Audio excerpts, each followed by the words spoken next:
Oh, wait, I forgot to do the David Lynch thing. Hold up.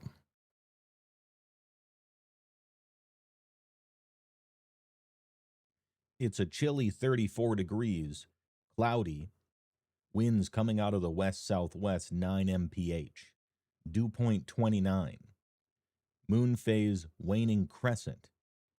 And if you can believe it, it's Friday once again. Oh, damn, thanks. All right. Hey, Friday enjoyers. Diablo 2 got a new class. Oh, yeah. Out of nowhere, dude. Out of fucking nowhere. I can't believe it. It can't be believed by me.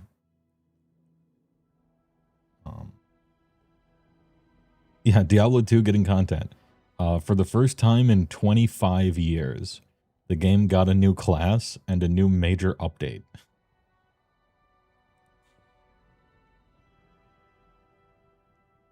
We got Warlock class, which so far is pretty tight.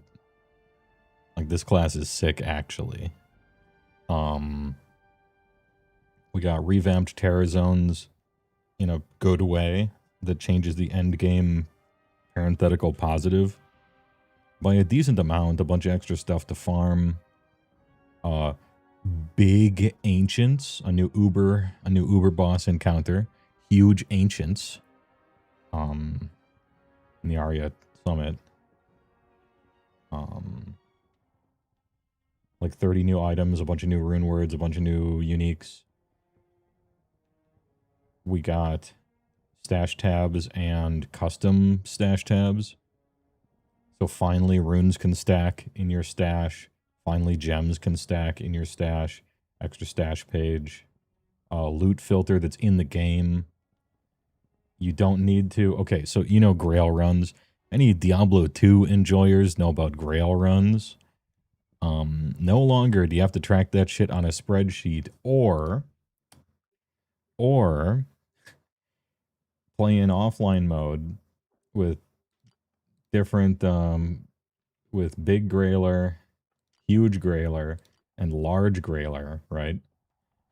And then create a million mules with orbs and heads, claws, spears, staves, throwing, maces, axes, swords, X-bows, bows, polearms, wands, daggers, chest plates, charms, belts, gloves, pants, boots, shields, helms, rings, and amulets. You no longer have to do that because it tracks it in-game now. Downside, if you've done a grail already or are working on it, eat shit. But starting now, it's pretty nice. Does this content work with old graphics on? It doesn't, because there's no old version of a Warlock, because it's brand new. And they didn't make a million animation frames for the old Warlock, because there wasn't an old Warlock, and they just didn't feel like it. I don't mind. That's, basically that's fine with me. You know? Get some Kaze no Notam official soundtrack, PlayStation 1997. Just to set the mood, you know? For kicking back, get your painting tables out, turn your lights on. Get yourselves a drink. We're just chilling and leveling up a Warlock. I might farm Nightmare Cows a little bit. Try to find a 4-socket staff from a man to give him a insight. On account of Warlock spells are very mana intensive. But that's because they're good. They also have big delays on them, kind of like Druids. But if there wasn't a delay on them, they would be OP. And they might even still be kind of, except for speed, so... I mean, it's fine. Yeah, I can't believe Diablo 2 is getting content. When the company that made D2R, they got outsourced. It wasn't Blizzard. Because arguably Blizzard is incapable of making good games anymore, as evidenced by every game they've made, starting with probably StarCraft 2 or whatever. But they absorbed the company that made D2R because D2R is good, And I'm like, oh, they absorbed them. They're going to break them up and just put them on whatever project. No, apparently they're putting them to work on Diablo 2. And if they did this, then and they're probably going to do more in the future. So it's a great time to be 42 years old and a fan of Tool. Because you're going to be an overserved gentleman with this D2R shit that might just be continuing on into the future.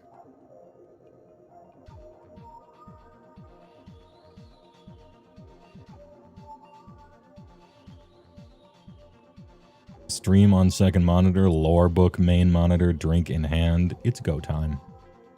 True. Legion was pretty good. That was Blizzard's last hurrah. I mean, that was a pretty good WoW expansion. But I'm mostly thinking about the era, the period in time where every single WoW game that came out changed the world, you know? Like they've had a good expansion here or there of some stuff with a lot of bad things in it that people forget about, like acquisition of legendaries up until, you know, later patches.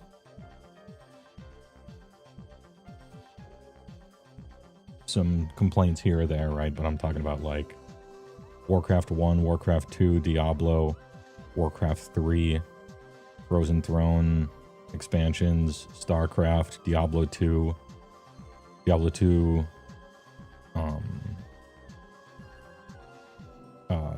Lords of Destruction, World of Warcraft. Like those games in order is kind of insane for a release window of maybe 10 years, 8 years. That's crazy.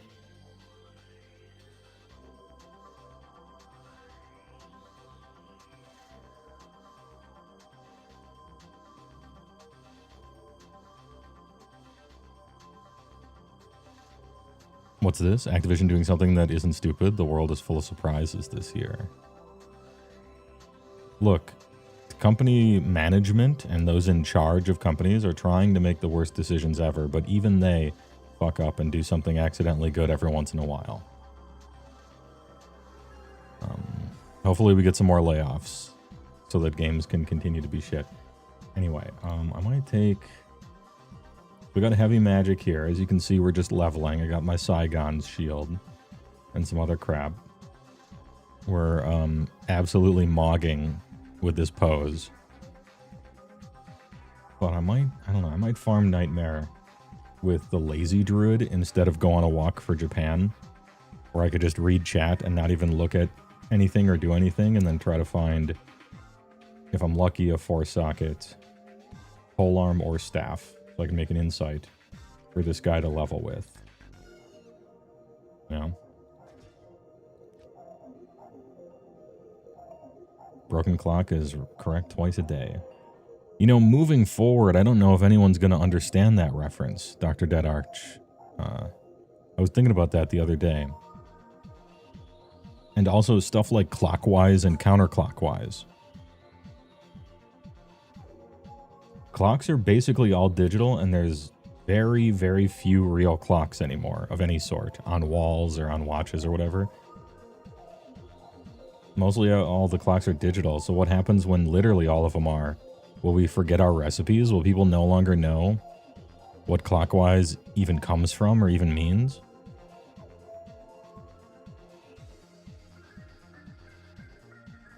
Anyway, just thinking about it.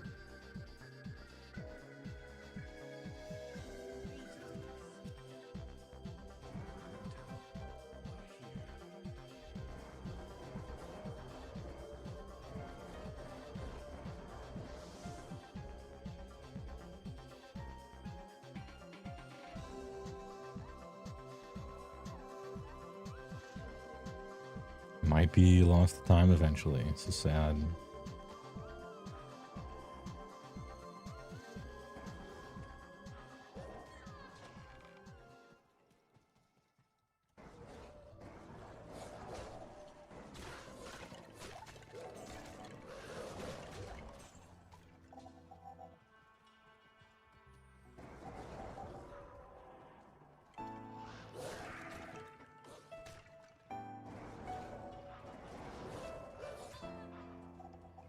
haven't played this character in so long. I haven't played this game in so long. It's been a long time.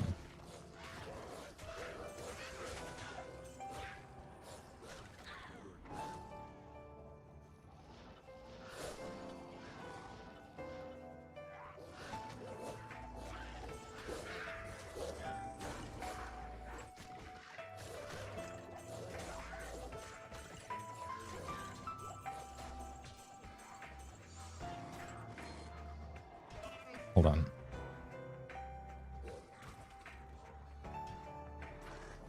Custom. Thank you.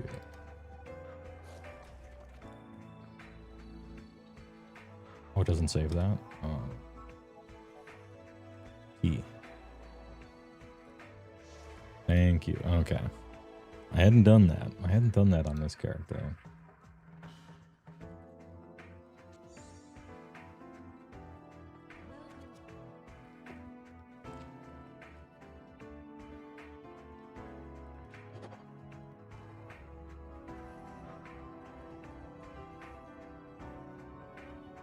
You wonder where clocking someone to beat knocking them out came from? I don't know.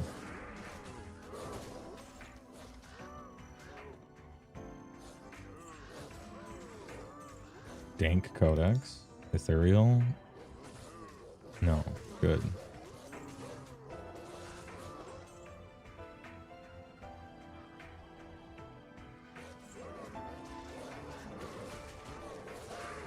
Like the save icon still being the floppy disk. How many people under 40 actually know what that's supposed to be? I think it's important to remember our roots. I think that's fine. I think that's fine and or a good thing. It's okay. Like when you open up Adobe Premiere, it still calls everything bins. And dissolves. Although dissolve is sort of a metaphor, so...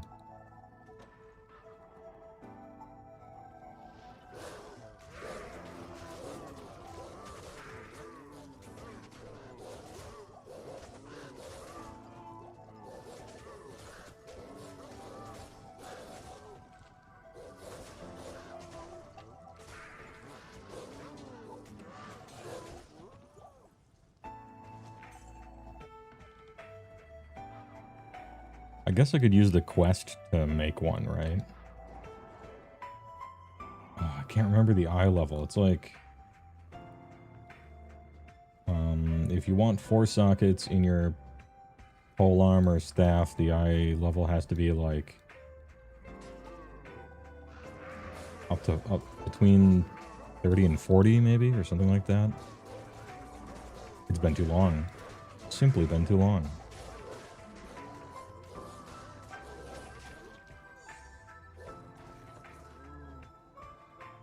There's a Pelum. Oh, you know what I should do? Let's turn on the old loot filter, shall we? Perfect. There, that'll clean that up, and then it'll just show me... socketed stuff.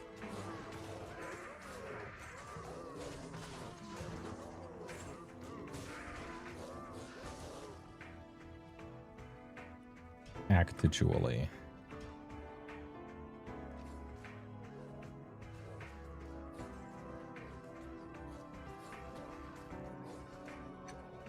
I need to turn on staffs because I want a 4-socket staff. Can you denote how many sockets the thing has? If you want to be shown that, I think probably not. I mean, that's fine.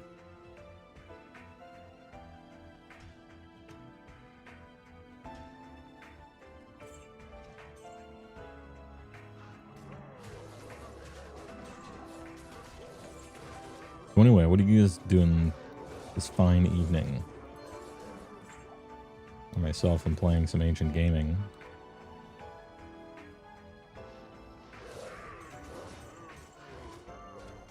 This would be faster on a real character.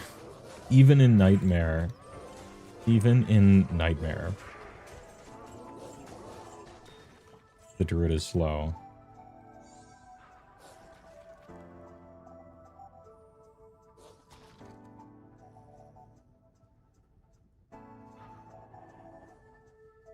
Can this have 4 sockets, or can it only have 3?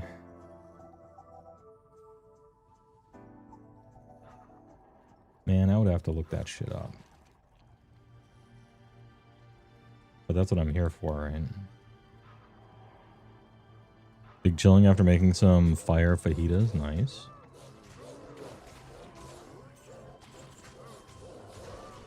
Food filter. Weapons. Pole arms. Show me pole arms too. A warlock can't use sorcerer skills anyway, so it like basically doesn't matter if it's a pole arm or a staff. It's just a staff kind of looks a little more appropriate, but halberd looks cooler. It's sort of like, what do you want?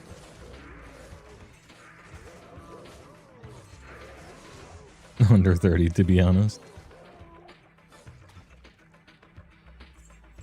Oh, actually, I should do this.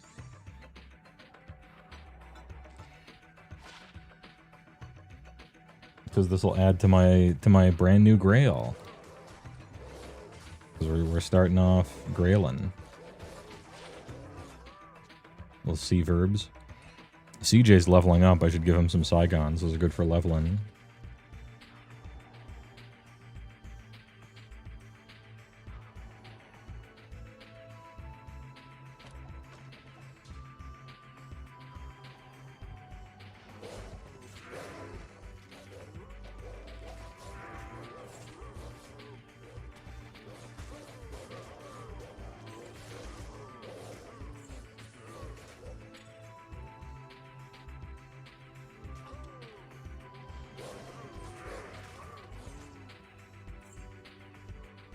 Normalize complimenting other men on their greaves. Nice Saigons.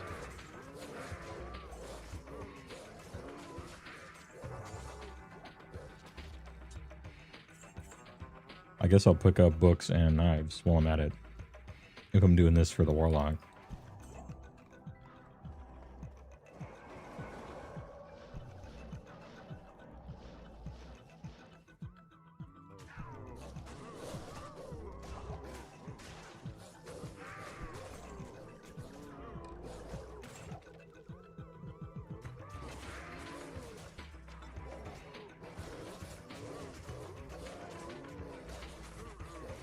That pauldron is looking huge. Do big pauldrons. Big, big, big, big pauldrons.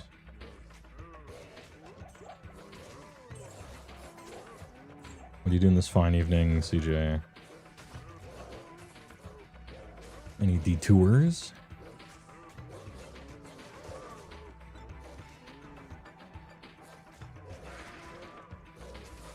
He was a nap diver.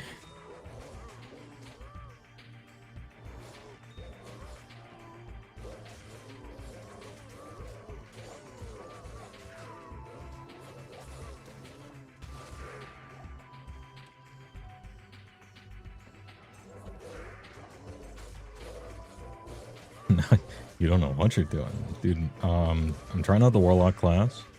Right now I'm farming for a rune word for him, but oh. What's this? Oh, I can't pick it up.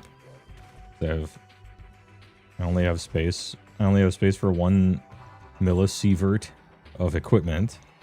Because that's how Diablo characters have to be. You have to use all your charms. I'll give that to CJ for it's a good leveling item. Put this in the gems.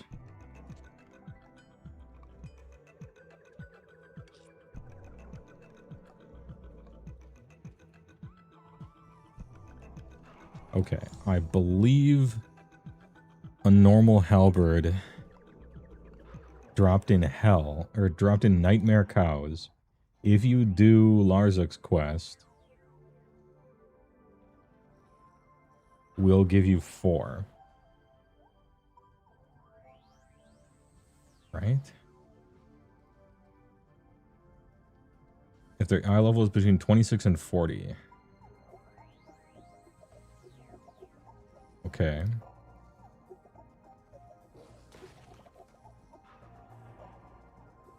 What is the cow levels?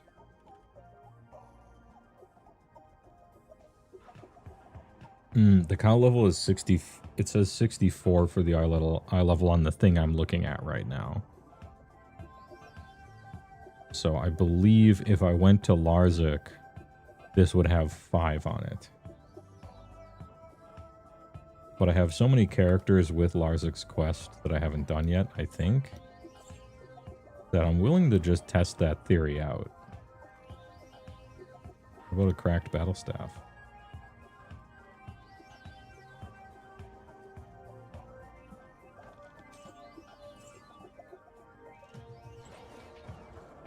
Any big knowers in chat? I could also just farm this place until one naturally drops with 4, but that might take a long time. But we're kind of chilling. So I'm not like too stressed about just... Oh, it's...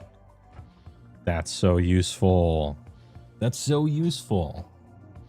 The new update. Oh, it's so good. It puts your... It puts that thing right there, which is kind of handy. Nice. Hell yeah. All right.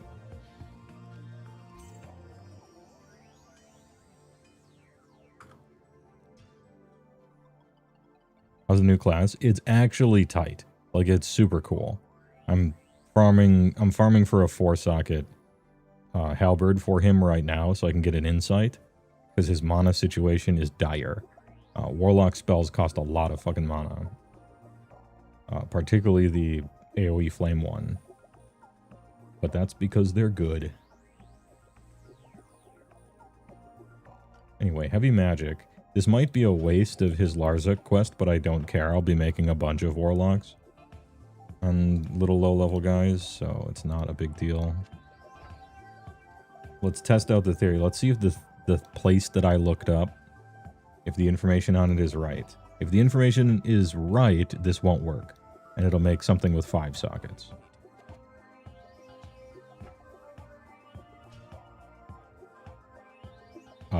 It's wrong in a different way. Okay. 6 sockets. Well, now I know. I don't know what I'll ever use that for, but... Hey, alright. What that means is... we have to farm for a natural 4-socket. Which is fine, we'll just use Storm Chad. And it has to be on Nightmare.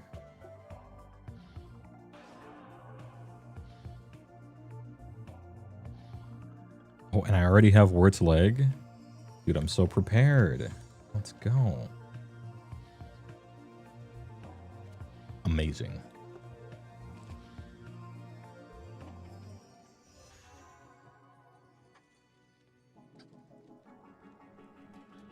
I need to do this on every character now. Custom. Save. Option. Loot filter. HeyWoah.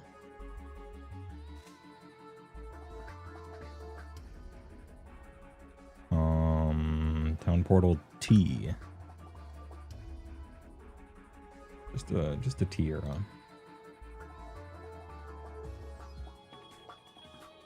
Okay.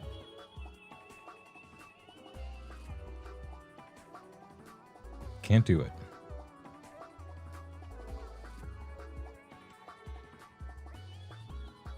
It is in red.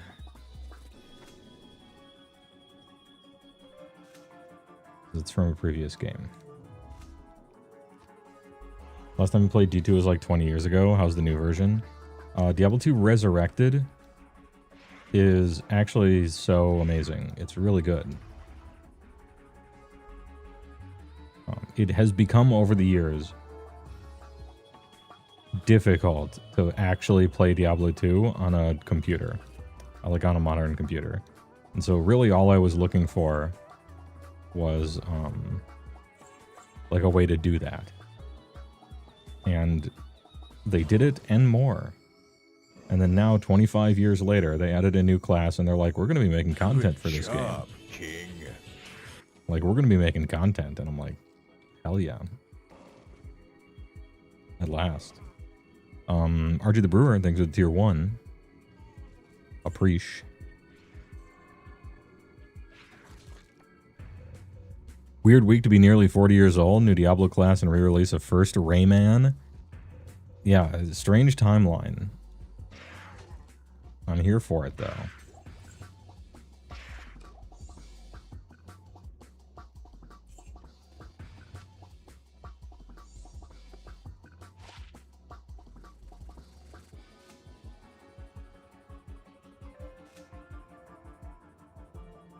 This is actually kind of okay.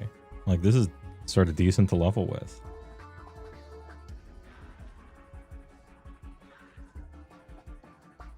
No enigma on this guy. Can't be teleporting around. I need to have a dragon. So we have the laziest shit ever.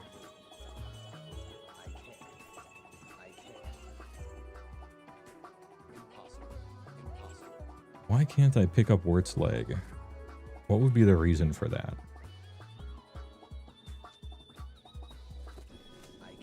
Because I have one in my stash already and I need to throw that one down?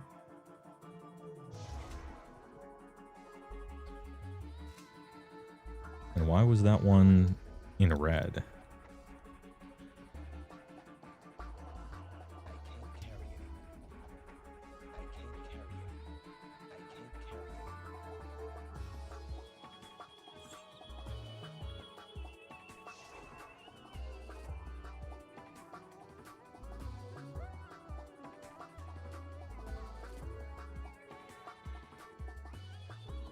I'm beside myself. What's the issue? I've killed Bale on this character because he's 92.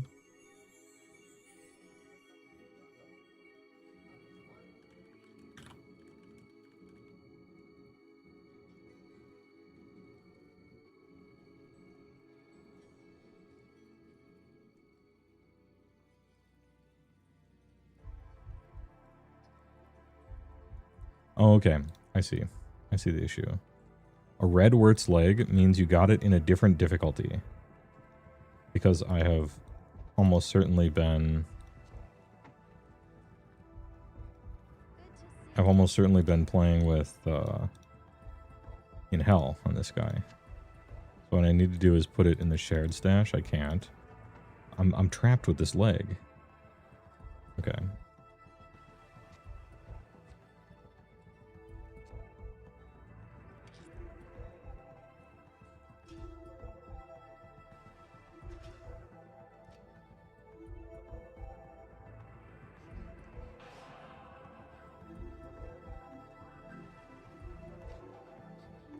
There, it's destroyed. I should be safe now.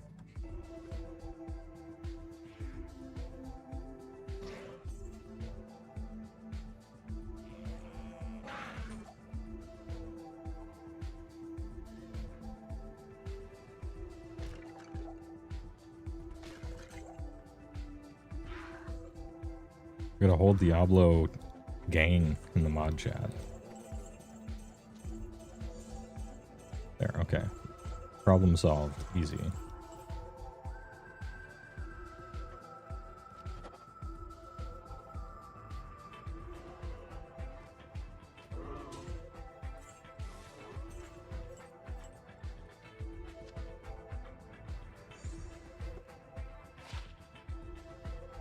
Oh, there's rhythm.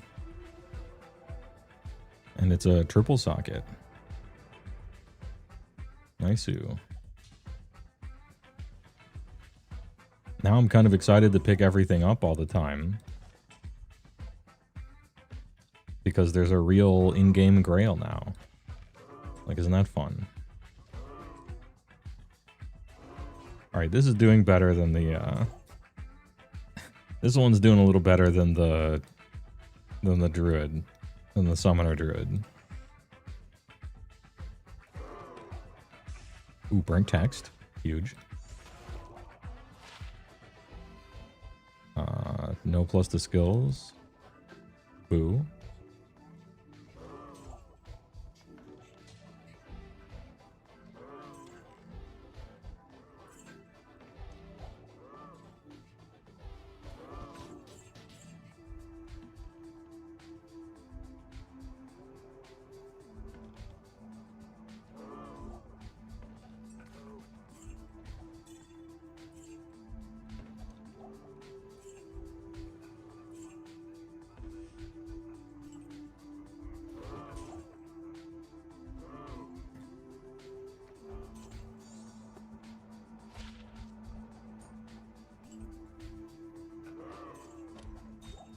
It's so peaceful.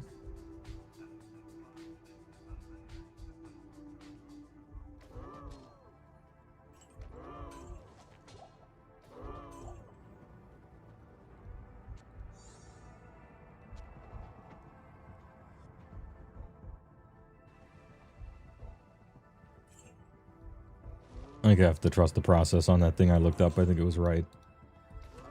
It actually has to be a natural 4-socket.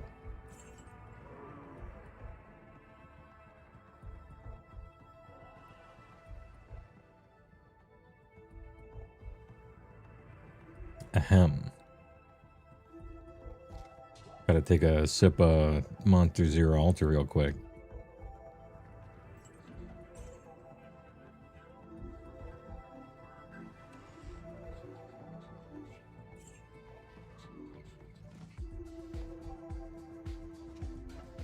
It's worth clicking on all those rocks because they have a pretty decent chance of dropping what we're looking for.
Onlookers.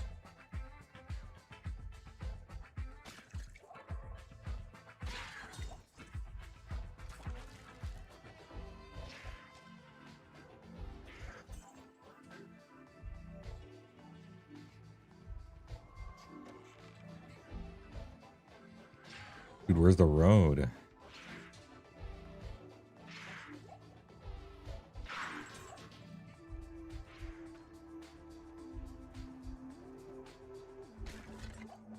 There it is.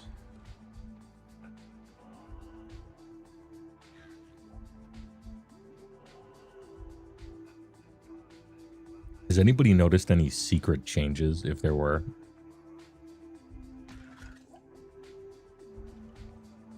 Like different layouts?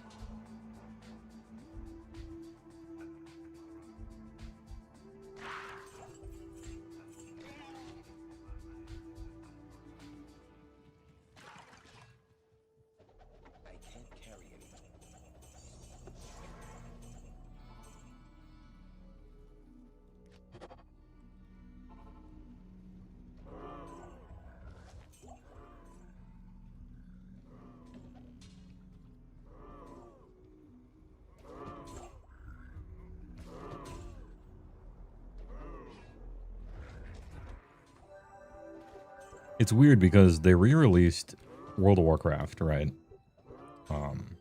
Ooh, oh, chance. It's that easy. It's just that easy. Good game, gamers. I was wondering if I was going to be stuck here forever and never playing. Oh, there's a Volhuge as well.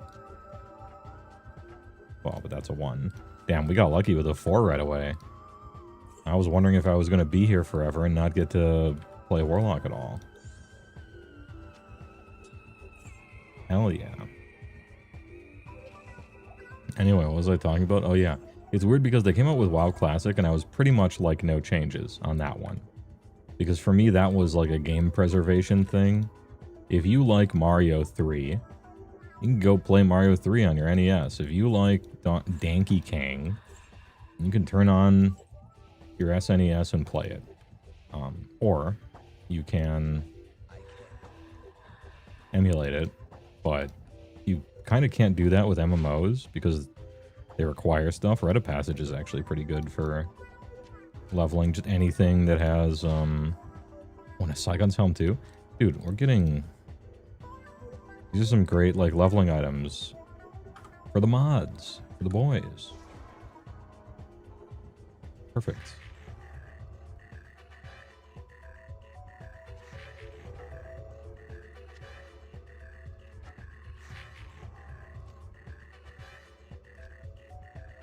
Alright, huge. Anyway, it's kind of a game preservation thing for me when it was WoW. But for whatever reason, for Diablo, I am all about new stuff. I want new stuff constantly. Preservation-wise, it's good that they have the classic D2 pre-LOD, and they have the standard LOD, you know, but that's cool, but I want more. I want more stuff. Give me new classes, give me finish Act 4 and re-release it, you know, give me an Act 6 or whatever. But for WoW Classic, I don't want changes, which is weird, maybe. I guess it's two different types of games.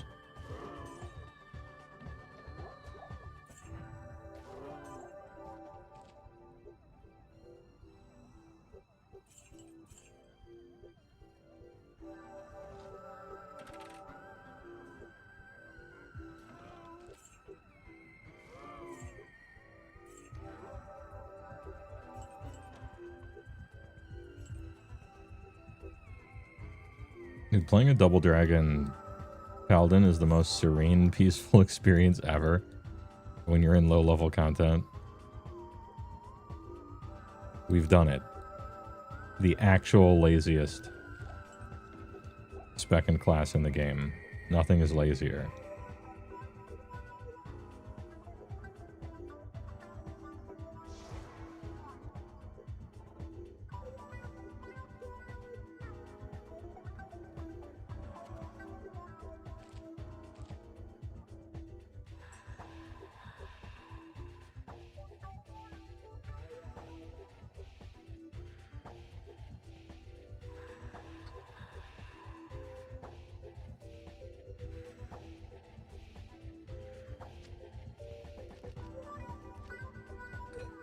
Alright, now we got 2 Saigons to give out to people when they need the level. 2 Saigon Helms to level with for people. Rite of Passage for some fast run walk. The faster you move, the faster you level. Tabletino hot. Collecting some stuff. Okay. Oh, I should have taken these off. And I should have taken these off.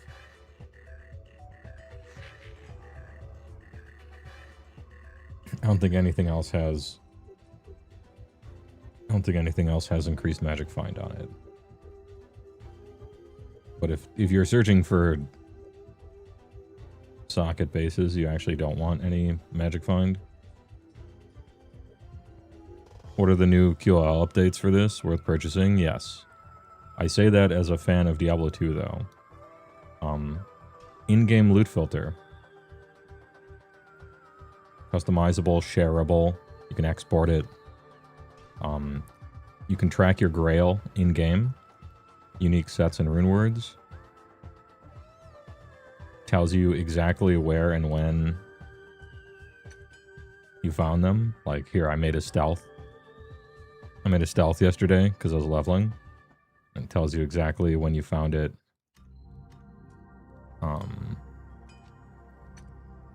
Oh, I found chance guards today. It was dropped by a devilkin. Oh, hell yeah. You know, it's just kind of cool. And it'll give you a cool town portal when you finish your entire... When you finish all the runewords. It gives you a Tyrael's Might kind of glow. If you identify all unique items. And if you get all sets, you get a footstep. But it's not like too intrusive. It's just a little bit. Also, for quality of life, we have Stash with 5 stash tabs that are shared now, plus yours. Higher gold cap to hold gold. Stackable gems. Roger cube right in there. Control shift left click to move 3 of them for fast cubing. They stack. Same with materials for your keys and your essences and stuff. Same with your runes. Ooh. So good. It's so good. Plus a new class that looks cool and a bunch of new uniques and a bunch of new rune words. And terror zones are different and better now, and there's a new uber boss encounter, which are the ancients except big. And one of them summons a bunch of, and one of them seems to summon like 12 barbarians to fight you. It's kind of sick. Anyway, super cool.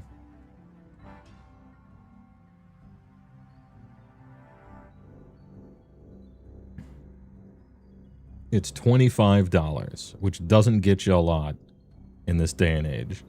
Don't order DoorDash one time and you get the first update to Diablo 2 in like 20 years.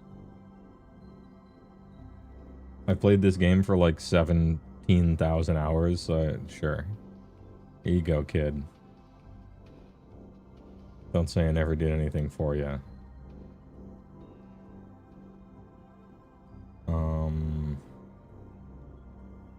What is an insight again? Ral Tier Tal Soul. Oh my god, I might not have a soul.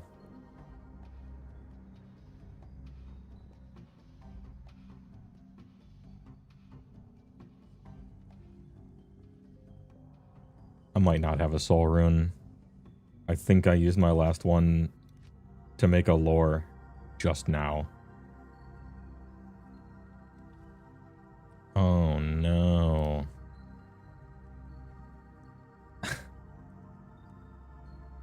God damn it. But, hey, I got a bunch of am runes. We're good. Control, shift, left click. Right click to move 3. Oh, nice.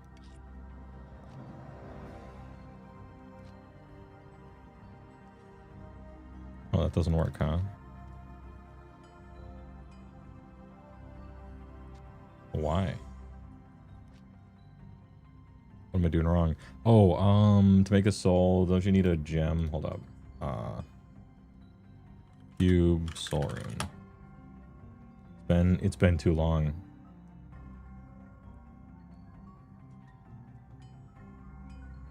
Chipped amethyst. Little chipped ammy.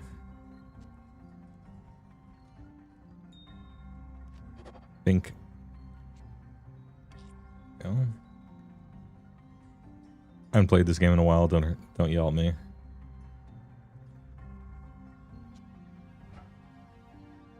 All right.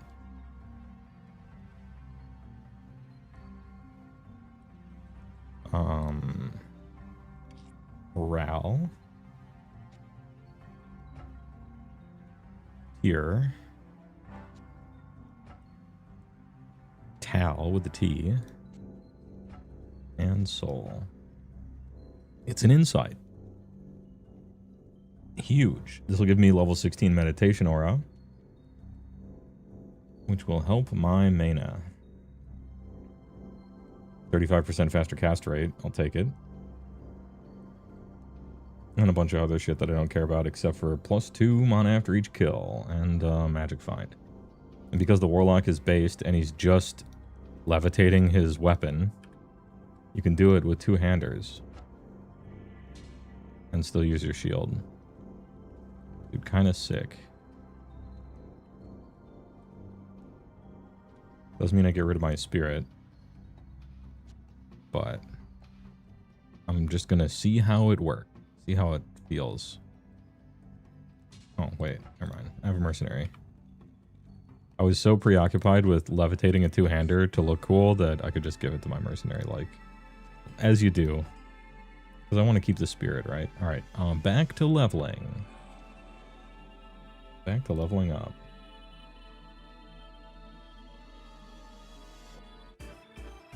Out of context, I might not have a soul. Sounds hilarious. No, I'm not a redhead. Don't worry. Alright, what was I doing? Might as well go to the Burial Grounds and kill Bloodraven.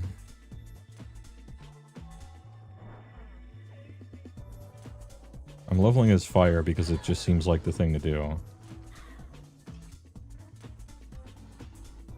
But I did change my loot filter before, so now I have to change it back.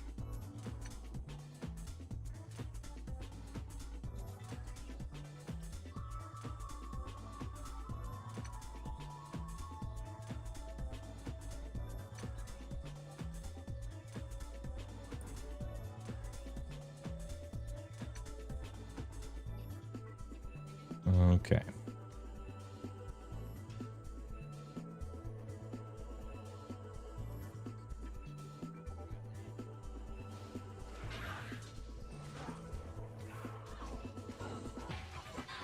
Dude, the pentagram shit, it's so sick. Very Diablo 2.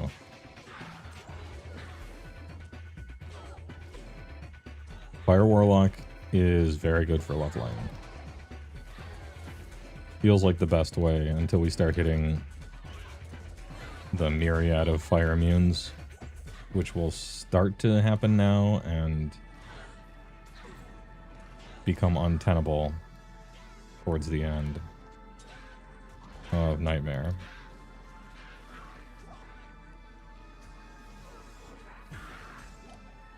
Notice there's a bit of a delay on most of his fire spells.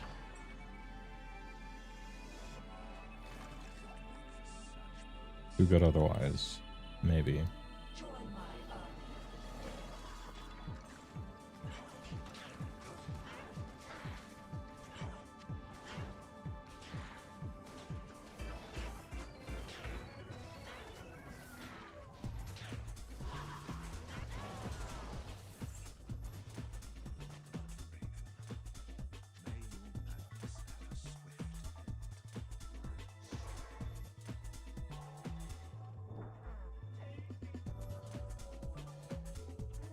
Thanks.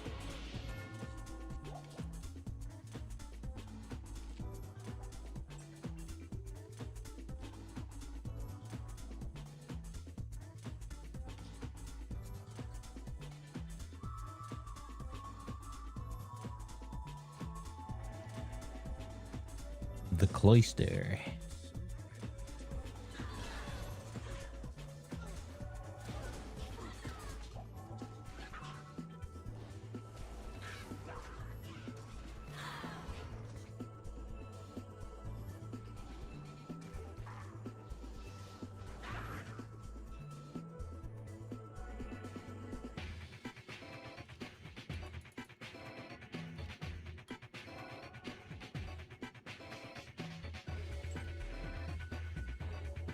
Still looking for a book.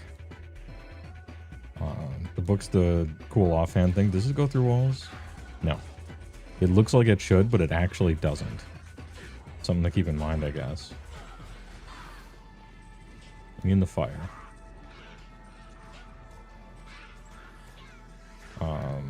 Hey, mercenary, can you walk around the goddamn door? Thank you. Over here, over here. You're the only one who can save me, mercenary. Over here. Bro, please. Sir.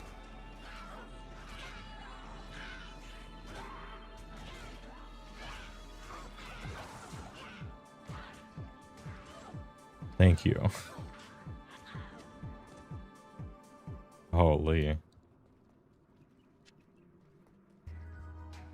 Dude, 2 sockets, but no plus to stats. It's so sad. I want to make a cool shield out of these, but I have to find a codex that gives me a plus skill that I actually use. Haven't yet. Pretty rare. Like, I'm 37 and I'm in Nightmare and I haven't found a book that gives me a plus stat I want yet. Even +1. Either rare or unlucky. Blade.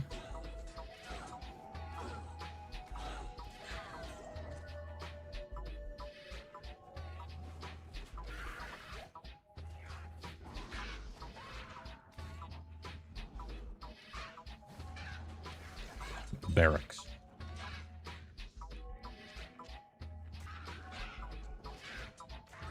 Triple socket.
There it is, the Roderick Melness.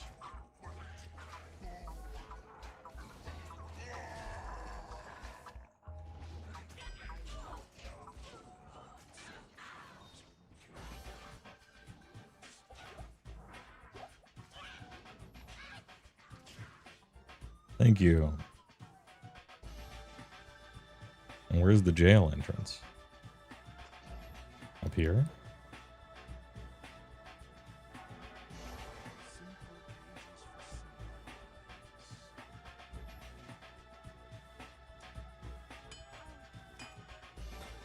Thanks, Charse.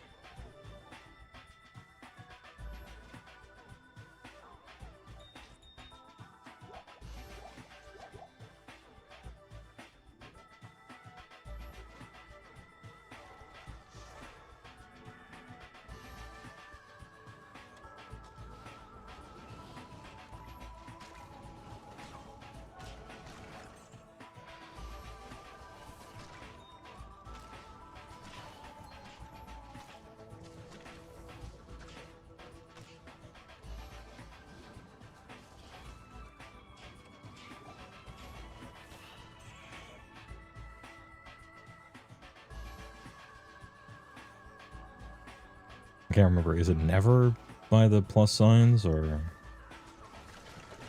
like it just bamboozled me?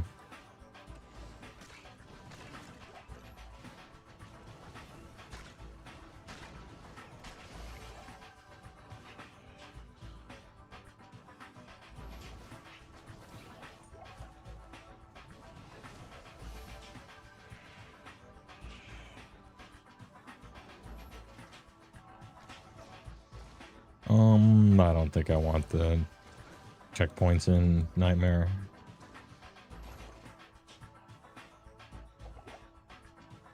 It's fine. It's fine.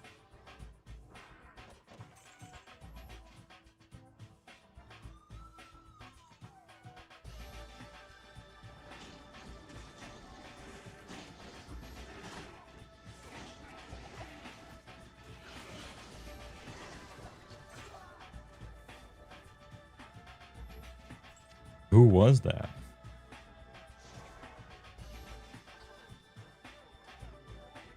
Mr. Amp Damage, huh? Give my friend back. Just a little guy. I need that inside aura. This inside aura is instantly amazing. That means I probably don't need to carry too many of those around anymore.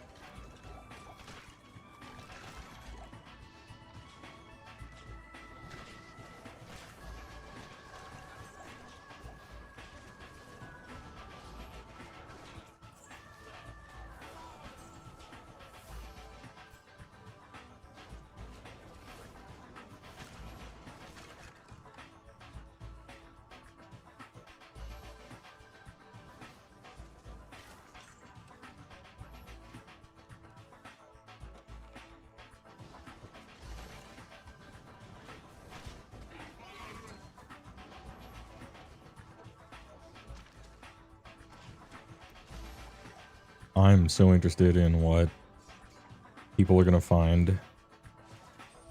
People are going to find out about this class.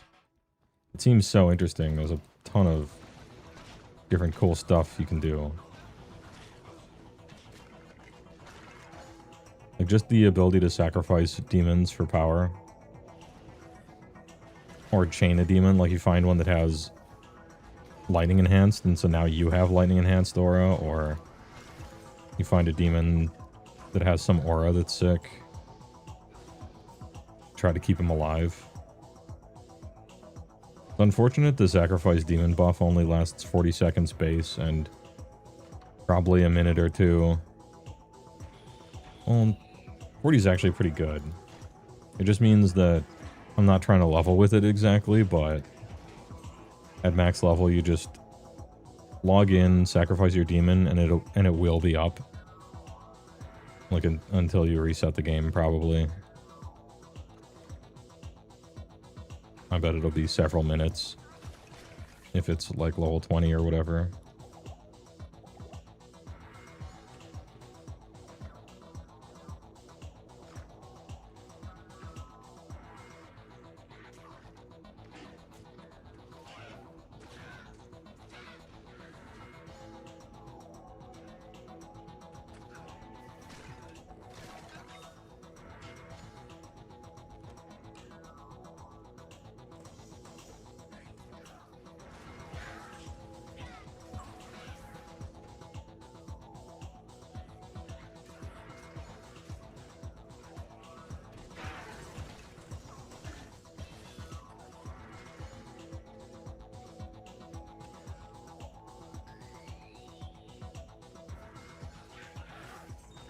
Actually kind of nice leveling again. You get to see the level up happen. Like you get to see it happen instead of never. Kind of nice. Engorge, no thanks.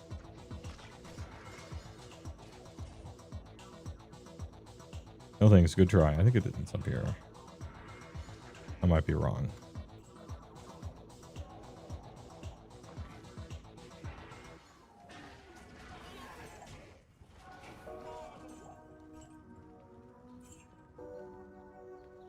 Should I hide everything but supers, maybe, at this point?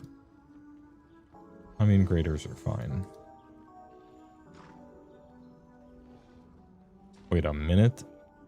That's a pinch. Yeah.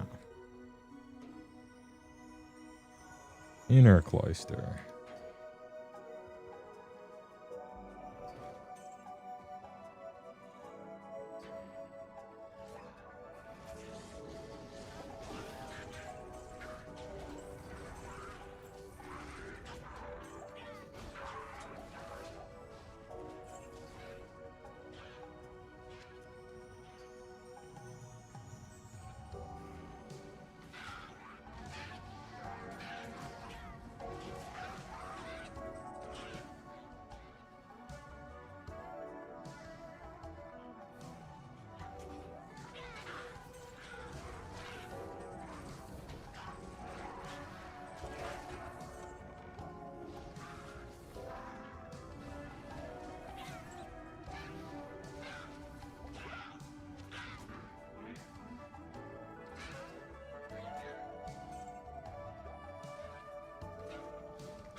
Or in 20 seconds for the max.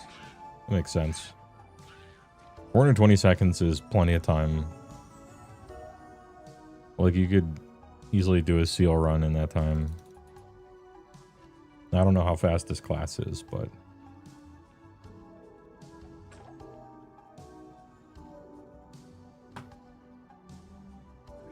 at the high levels. The only thing that gets me about this is this might be just the coolest leveling build ever, but not necessarily super great at max level because of the delay. Because look at that delay, it's kind of like Meteor, you know? And then this thing has kind of a delay. So your faster cast rate is not necessarily working double time. to make your Enigma faster, but then also make your DPS higher. Like FCR is super sick with like a Windy Druid or something, because it doubles up and you just shoot your tornadoes faster. So like this thing might peter out. And yeah, fire is the worst element to be, but I mean, just make a Sundering Charm. It's so easy, right? Although it's cool that they changed Sundering totem or charms such that you can craft them now and search for the sickest Sundering Charm ever instead of just the default one. Like, that's kind of nice. It's just something else to chase.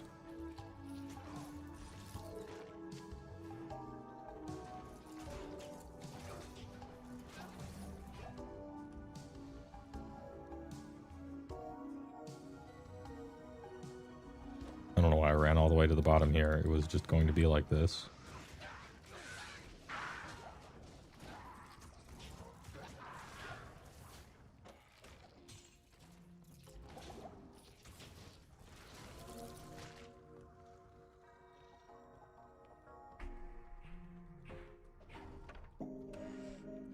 Exactly 7 minutes. More than enough to kill anything that moves.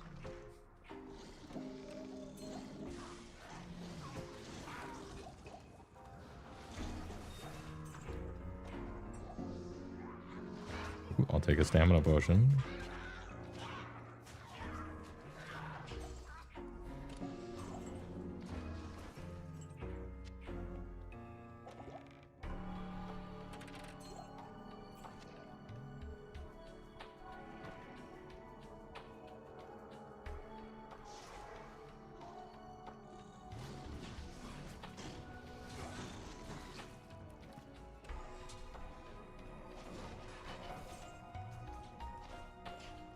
Dude, Mercenary's leveling up.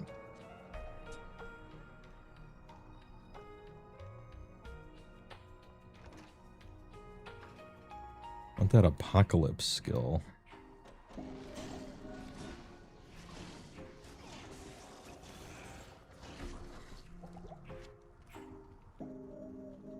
I haven't looked at the new runewords. I don't know what I'm supposed to do when I eventually upgrade from a spirit, which typically takes a while because it's sort of stupidly good for a thing you just get.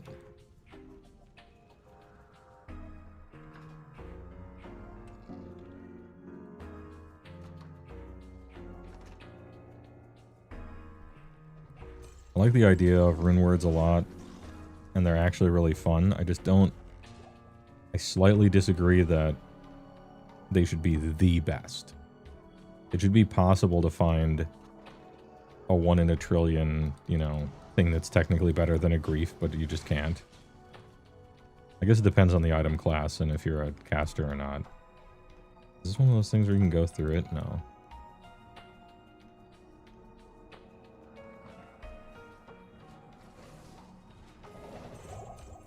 I mean, I guess you're fishing for the perfect grief, right? And that's the chase.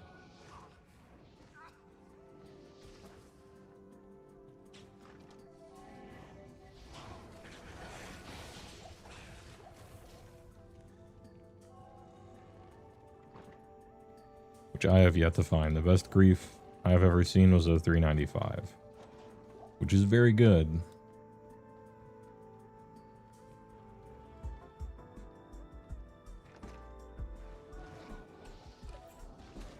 Oh, I should have waited.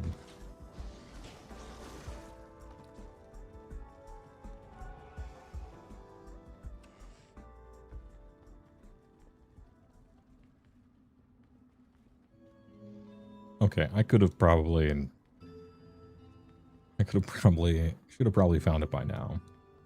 But I can't remember any of the layout stuff. I would always have to look those up back when I played a lot anyway.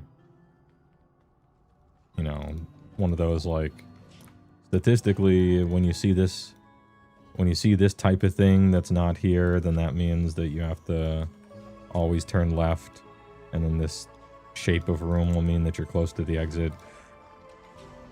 I used to know some of that stuff for some of the maps, but that was a long time ago. And I always had to look it up because I always forgot.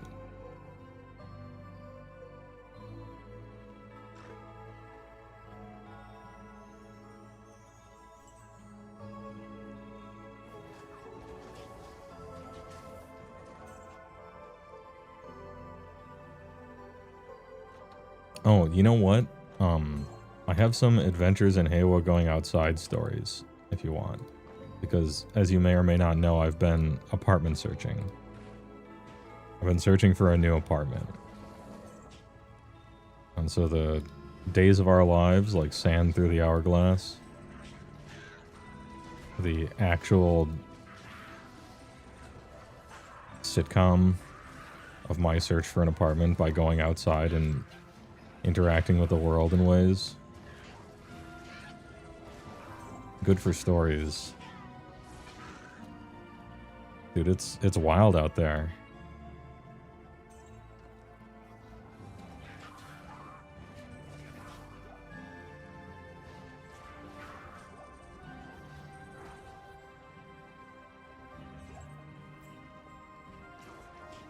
I found a rare Pokemon. It's happened.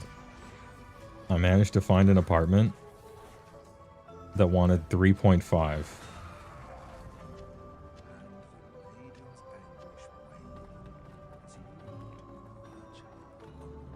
They wanted your income to be 3.5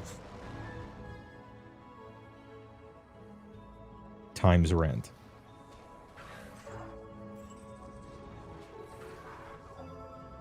That's crazy. That's nuts.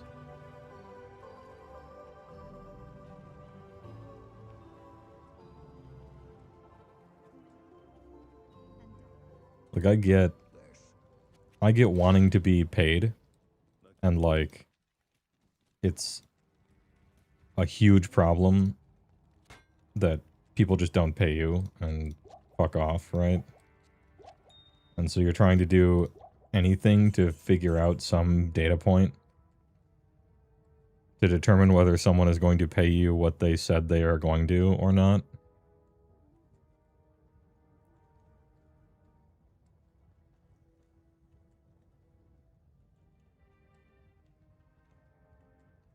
Is it high, low? How much does renting cost in the US? I don't have a frame of reference here.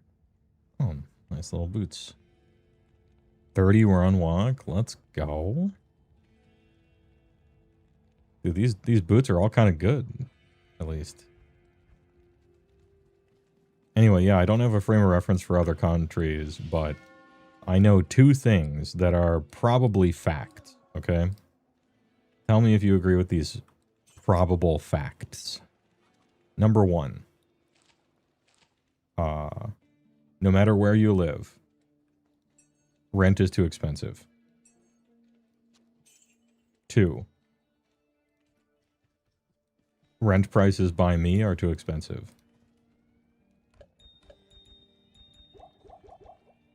It's probably just like universally true from someone's perspective no matter what.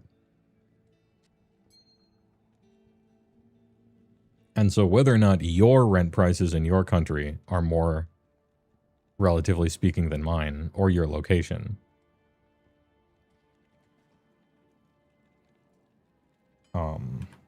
they're too high. 3.5. What the fuck would I be renting then? That's what... I didn't say that to the person, Latino Hot, because I'm not trying to be rude. I'm not trying to get in people's business. I'm just trying to get an apartment. But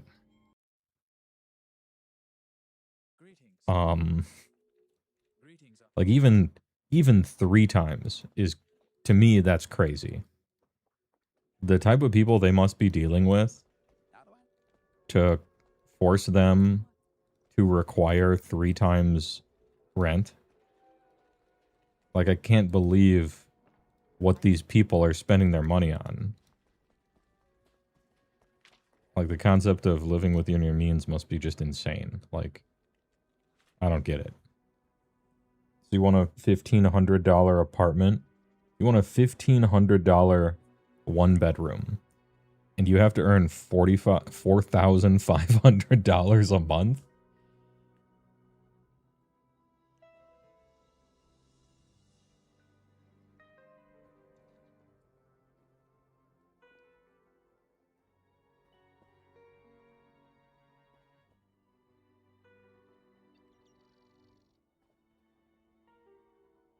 Like, what is that? That's like $1,200 a week? Bro, I'm driving to the bank and buying a house if I'm making almost $5,000 a month. I'm not renting a $1,500 apartment at that point.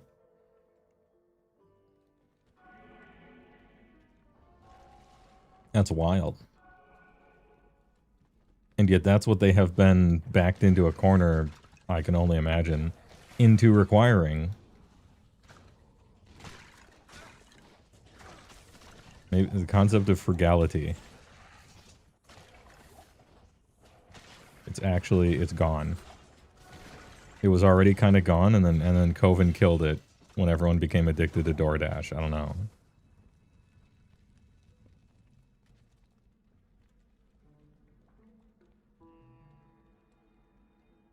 No one nowadays genuinely lives within their means due to social media making everyone spend to show off. I mean, I guess I'm one to talk. Like, I just bought Diablo 2 expansion for $25. But, you know, I make soup and I freeze it. Because it's really cheap to do that.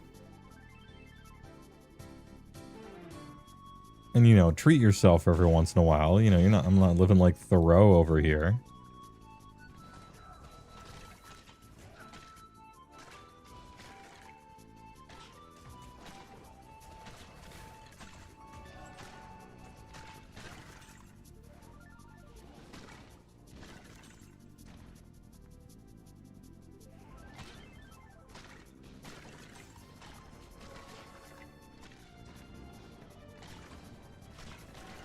Anyway, it's been frustrating. My search for apartments. It got to the point where, like, I didn't know about this. So I'm like, I've been living in this place for like 7 years. And so I'm not used to apartment hunting, and I'm just like learning things. I'm just learning things, just noticing things, being a noticer.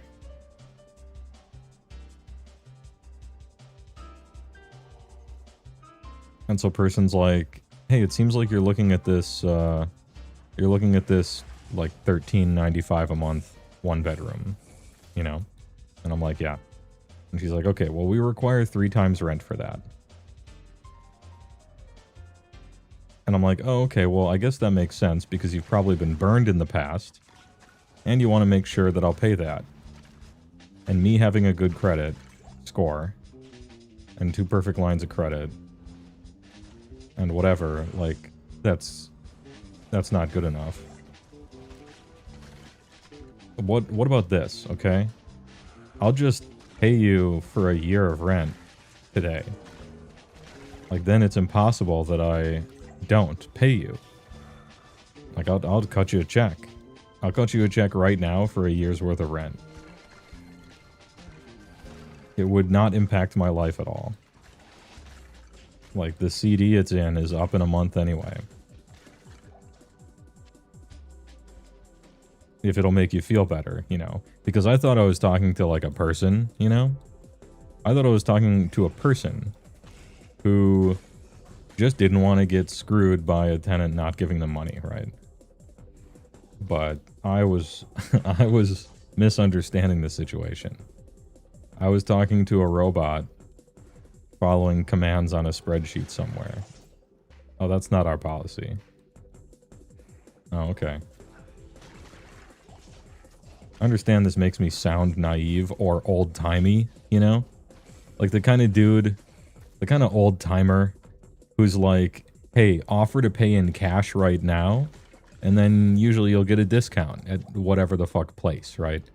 You're going to buy something, and if you offer to pay in cash immediately, that can sweeten the deal for whatever it is that you're trying to buy.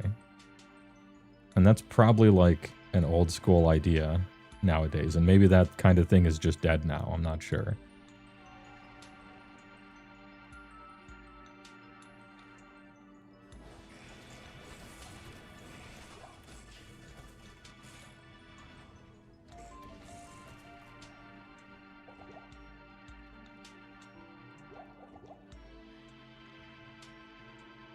Too young. What am I looking at? Diablo 2. Diablo 2. They dropped an update to... Are these immune to fire and nightmare? They are. Okay, so we just run past.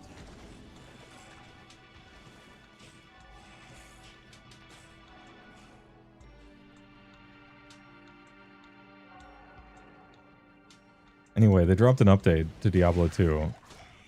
And there's a new class. So this might be the... This might hold the record now for the longest time in between major game updates for any game ever. And that would be 25 years. That's kind of cool. And probably more where that came from. If they did it once, they're going to do it again. They got a team on it. Like, that's sick. Give me those fucking skill points. Hell yeah.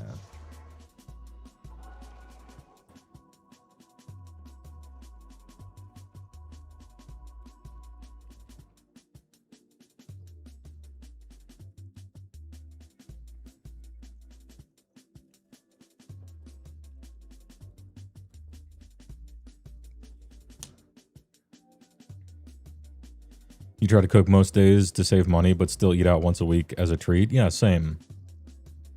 I mean, if Path of Exile comes out with a new season, I'm door dashing probably twice. But as long as that's the exception and not the rule.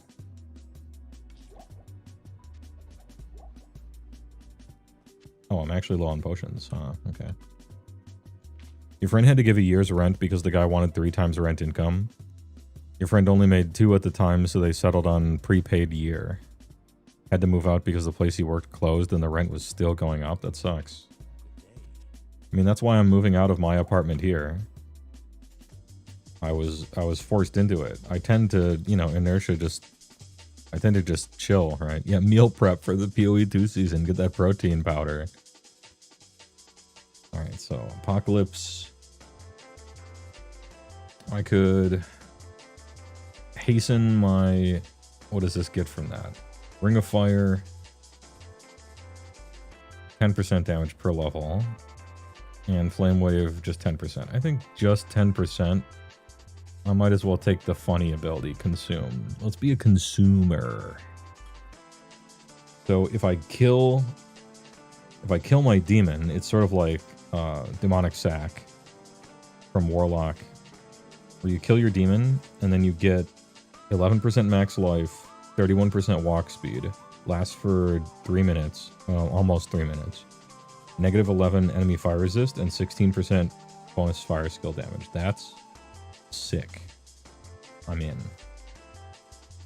The consumer. Modder official. Official Blizzard, brand new class after 25 years, a million updates, quality of life updates. Going to be doing more of it moving forward. It's everything I wanted for my birthday.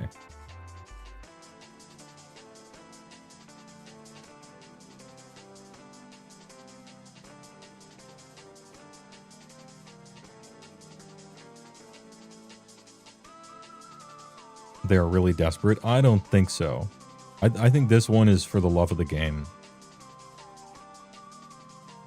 Like, there can't be that many 40-year-old Tool fans, you know, who still remembered THPS on the PlayStation 1. Dude, it was so sick, right? There can't be that much of us, or that many of us. We're the silent normalcy, if you will.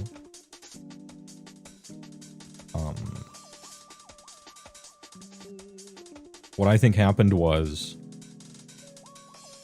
They wanted to release the Warlock class as a marketing gimmick for all 3 Diablo games that anyone plays. Well, 2 plus the one that 5 whales play in the world, right? Yeah, there's dozens of us. So they released Warlock class for Diablo 2, Diablo Immortal, and Diablo 4 all at the same time. And that kind of gave the dev team that's working on D2 an excuse to make something for the game. And I will take any excuse I can get because it's actually good. What was I going to do again? Oh yeah, I was going out here. Let me pick up some potions first. That's one of those things that explains plot points of lots of storage are like rented for long periods of time or foreign untraceable is handing over a bunch of cash for a year. Now it's so much more traceable. Digital accountability makes some shows laughable. Oh yeah. Maybe it looks bad on their books or it looks suspicious or something like that. Like that could be as well.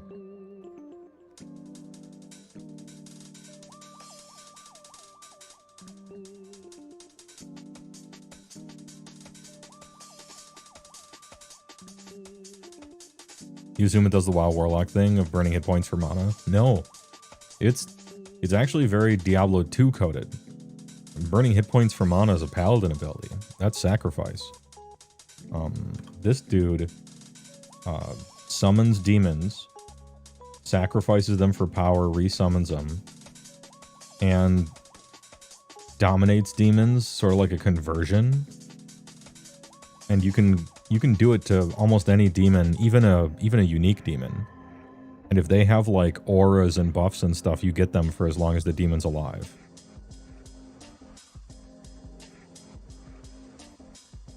So like that's actually fucking sick. I don't think it sounds like a pet class, you know, where oh, this is the druid summoner, this is the necromancer. I don't see the power there. I don't think you really can just be a summoner. Because you only get one demon. I don't think it works. I think it's like a supplement to the other 2 trees. Eldritch is kind of like a paladin, where you're zealing. You're like a zealadin. Basically a zealadin here in the Eldritch tree, with an assassin-ish ability or 2. And Chaos is a fire druid, or like a spirit and bone necromancer for this tree, with 3 weird curses.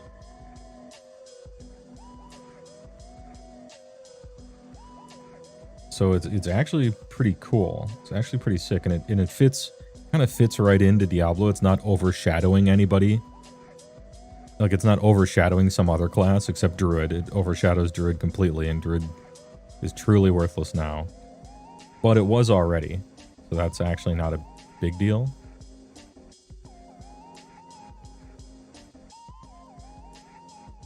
The only thing I wouldn't like is if they released a new class and it was the best class. Like, you don't want that. I feel like Hammerdin is probably the best class generically in the game, and you shouldn't ever make anything better than that. I would like to keep the ceiling the same with all their new content, and just like, oh, this shit sucks and it's always sucked, so make it good. You know, but don't make well, don't do what they did with Assassin, I guess. But that was an accident and they're undoing it.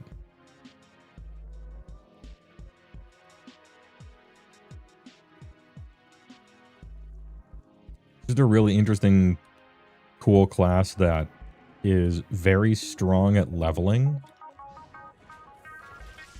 and yet not the strongest at leveling. It's very strong at leveling, but it's not a sorceress. It's for sure slower than that. And for the first 40 levels or so, it's not as fast as even a druid. Like, a fisher druid basically does this, except faster, for the most part.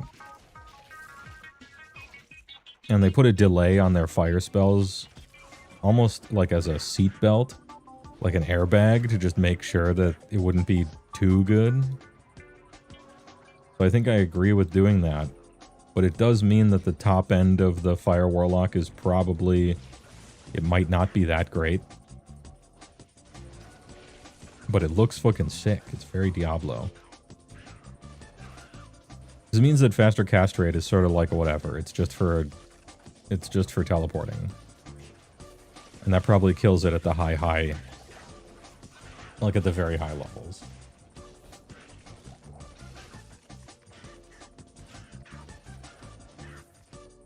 Then again, you could do the new Fire Druid thing where you're just like swapping between a rotation of 3 fire spells to get around the stupid cooldown on them. Not the most fun playstyle, exactly.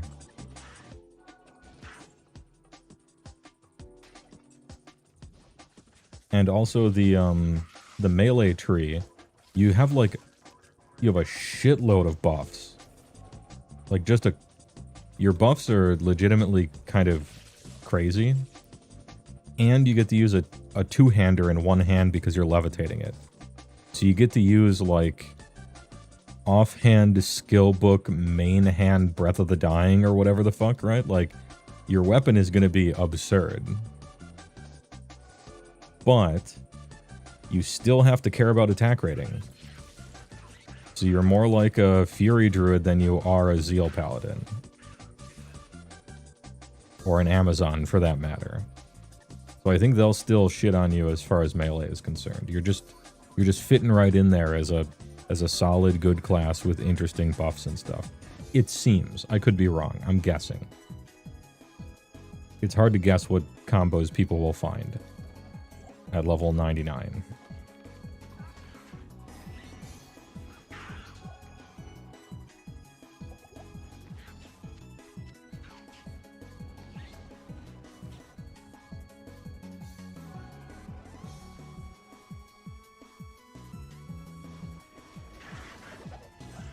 Anyway, so I got by triple your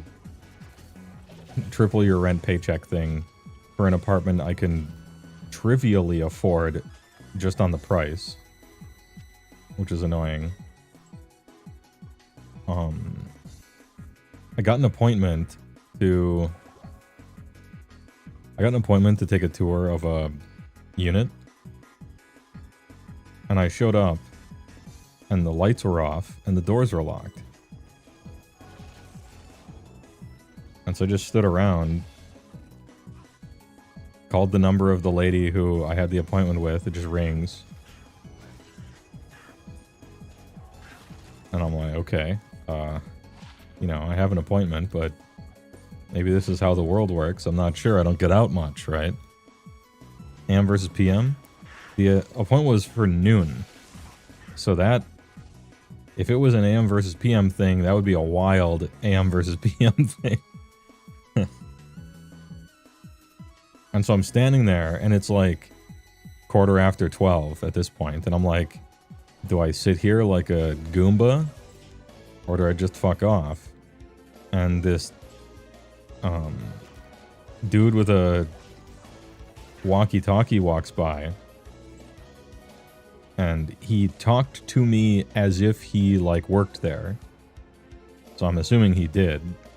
But he could have just been some guy fucking with me, I guess. But he's like, oh yeah, she's on lunch break right now. She'll be back at, like, 1. She usually goes to lunch at noon. And, you know, I'm like, even when she has an appointment for noon? Like, but hey, alright, fine. So I went to some bar that technically had a kitchen.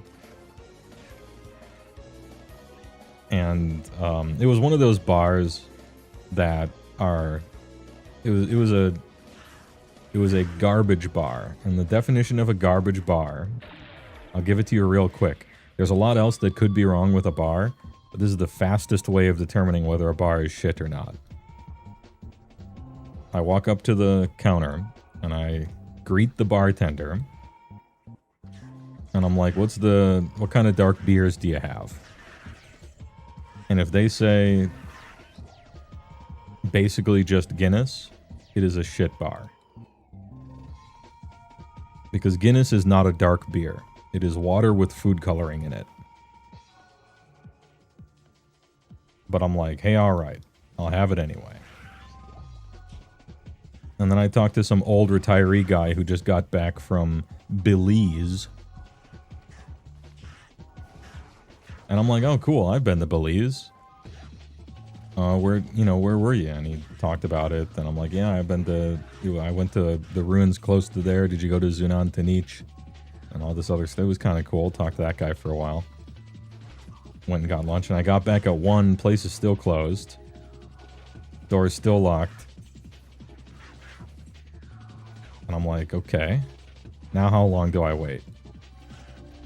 Because that guy might not have known anything, but he just said that. Anyway, I stayed until like 1:15. And finally... Alright. It's possible she got into a car accident and is now dead. And I think I was just getting blown off, but actually it's a medical emergency. Like, that could be. That's not impossible.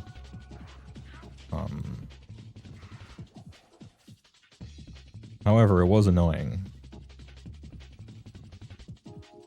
Wait, Halls of the Dead for the cube, right?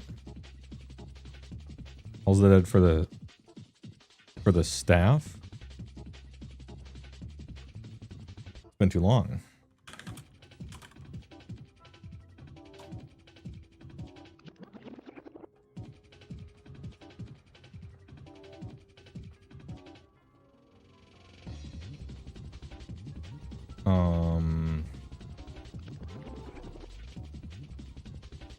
I think it's the staff. If I go in here and it was actually the cube and I already have the cube, well then, hey, alright, I got experience, I guess. Story time anyway.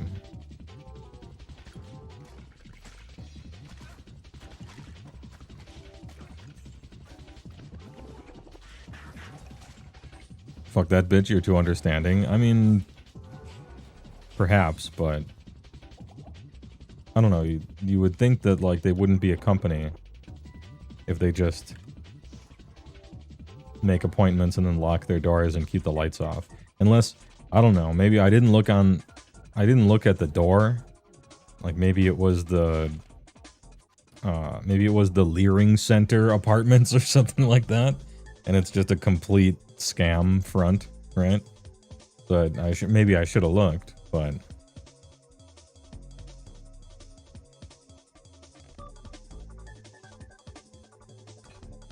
Occam's razor, you were blown off? Yeah, probably. I mean, maybe they just found somebody for the thing.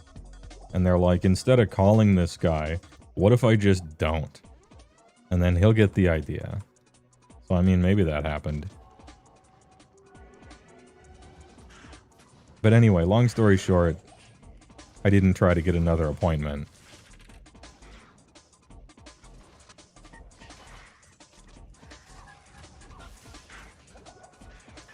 And that happened to me on 2 separate occasions. 2 different, and there were different managing companies too, of making an appointment, and then I show up and just no one's there, and the lights are off. Hey, do you think I should bring a camera next time? You think these apartment buildings are run by Somalis? And it'll be the next breakout story. Fake apartment managers scamming Wisconsin out of billions. Right next door. I could become internet famous.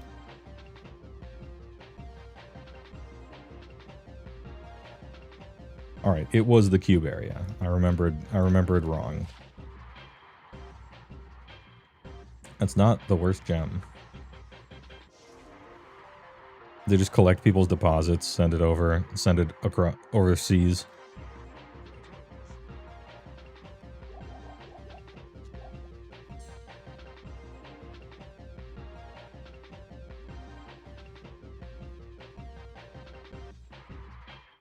Fun there, and half of the war, yeah.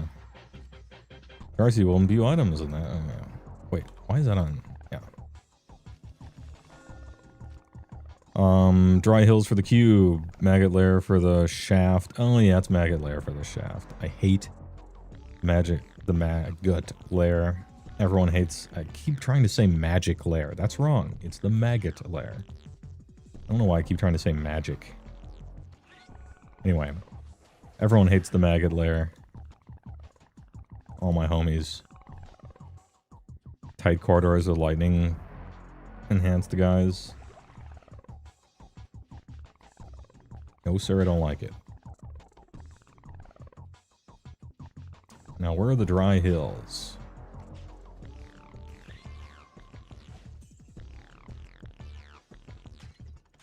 And then I made the mistake of visiting an apartment that was suspiciously cheap. But I kind of like, I'm like, whatever I get out of this, it's probably going to be a story, so, you know. Randomly, everything might be okay, or I'll get a funny story. And that's generally, oftentimes, how I operate. Because I'm pretty easygoing, I guess. And I'm like, what is the reason why this thing is so cheap? And it's because it's right across the street from the sewage plant for the city. And the sewage treatment plant was built after the apartment building was. And so that apartment building... sorry, bro. No. You're screwed. I don't know how you lost that zoning thing, but you lost. You could smell it. And if you can smell it, it's across the street once again.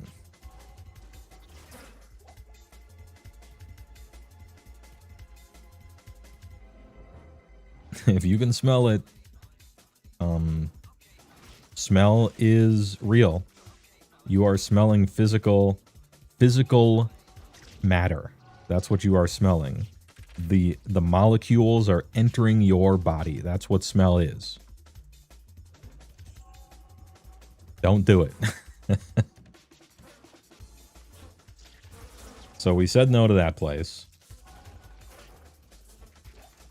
And there was another suspiciously cheap place, and I'm like, well, that was fucking funny.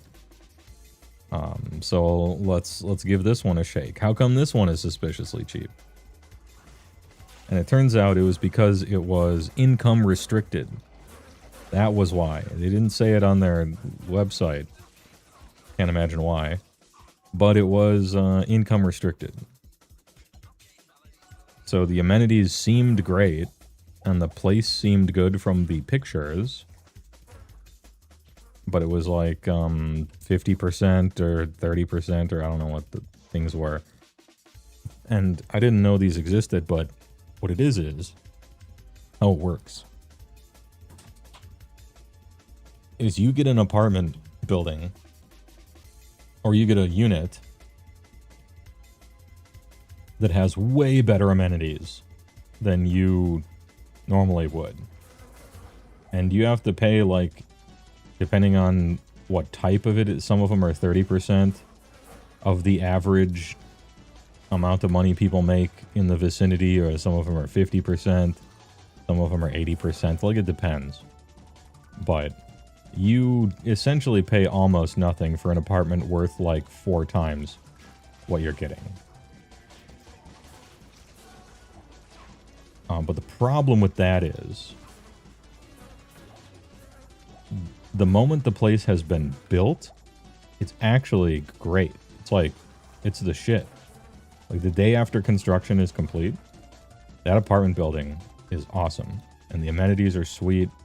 You know, you got gyms in there that are in the building. You got in-unit washer and dryer. You got vaulted ceilings and central air and just whatever the fuck thing you're looking for. A garage underneath with your own little parking space in it. Sounds pretty nice. And then they're like, yeah, give us $650 a month and it's yours, my friend. Or $1,100 or whatever if it's the 50% one or something like that. And so that sounds great. And it is great. The second the building is done. But 2 months after the building is done and filled with people, they fucking destroy the place. Like, it's over. The carpets, ceilings, drapes, everything Smells like a hippie exploded who was half human, half tobacco plant. Stains and just dirty shit everywhere, stuff pulled up, mail stolen every day. Can't use the mail room because people who live there will steal your mail. Just shit everything up. Like, actually destroy the place. Noise ordinances all the time. People just shrieking, yelling at each other, having intermarital fights at all times.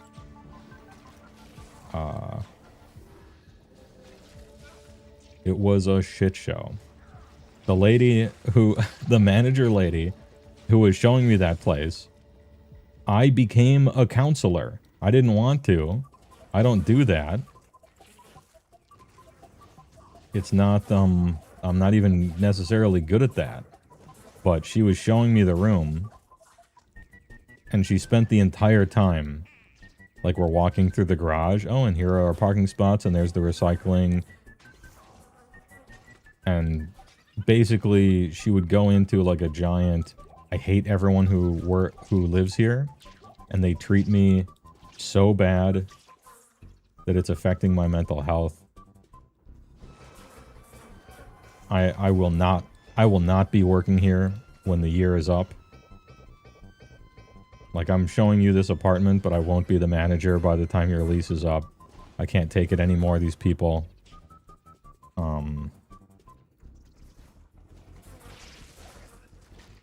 And I was in an otherwise nice-looking apartment room that was indeed shitten.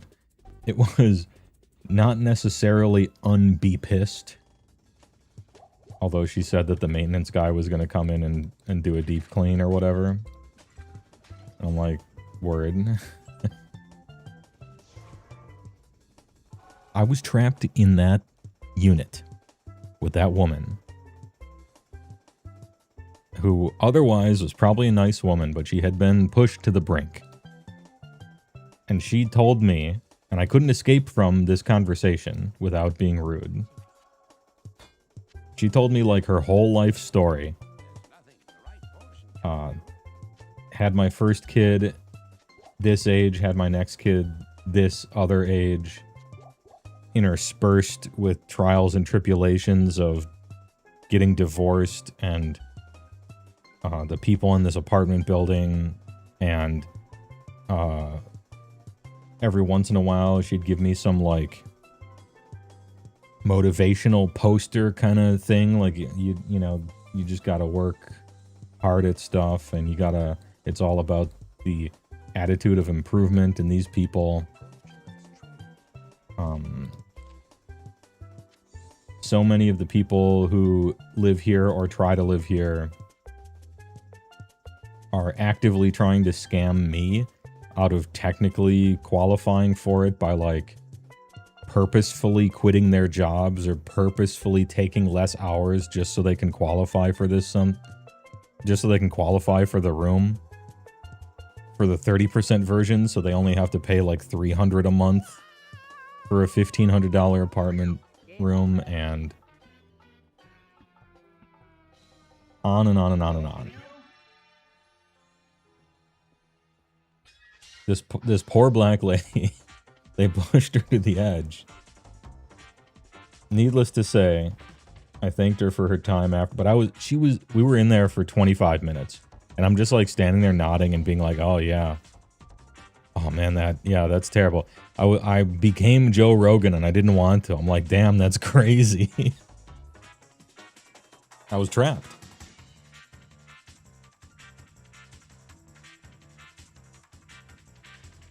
Trying to be supportive or say something useful or meaningful. No, yeah, that's true. It's all about perverse incentives. I think I need more strength eventually because I'm going to use a kite shield eventually. No, I'm not, because eventually I'll get a book, so I probably won't need a monarch shield. I do need 103 strength for this enigma, but I could use I could use the other one. Well, Archon Plate is technically medium armor. I could use the light armor version that my other druid has, and then I would need less strength. How much strength do you need for that again? I can't remember. Anyway, so it was wild. I will not be living there. Oh, she also showed me the weight room. There's like a connected into the building is like a gym, like a miniature gym you can be in. And she's like, this is the gym. That's where the exercise balls are. You'll notice there's only 3 exercise balls. Because the first day I opened this place, they stole one. And I supplied those. It used to be mine, so now it's just gone. And it used to be 24 hours, but it's now it's 9 to 5, or now it's 9 to 6. Because we had too many people come in here at 3 a.m. and blast music as loud as possible and steal stuff and trash equipment and not wipe stuff off. And then here's the conference room, and that used to be 24 hours until we had this problem and that problem and that problem. And now that's 9 to 6 as well. And then here's this place which you can rent out, but I had to come up with a bunch of extra rules about renting it out. And if you don't pay me when you said you will, I'm taking it out of your rent, because we've had so many problems with that. And I'm just like, God damn. I am so happy I don't have your job. It was like that meme. It was like that one meme where the guy's like, damn, I got this shit on. I'm so happy I'm not that guy. You know that meme? It was like that in real life. But hey, she's starting her own business, and she won't be working there by the end of the year. And so, Godspeed, ma'am. I hope things take a turn for you.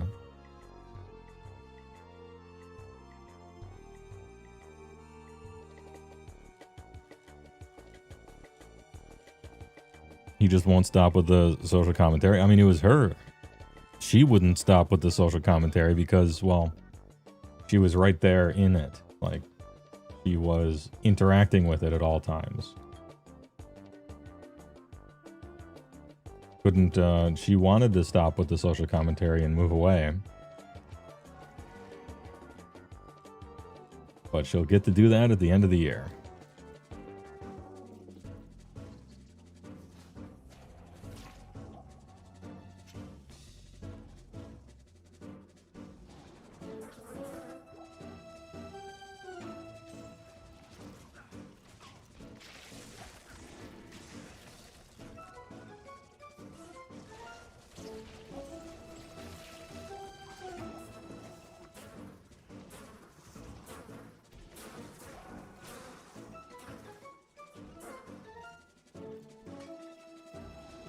So anyway, on the internet, everyone hates landlords, but I do not want, I do not want their jobs. I will not do it. No thanks.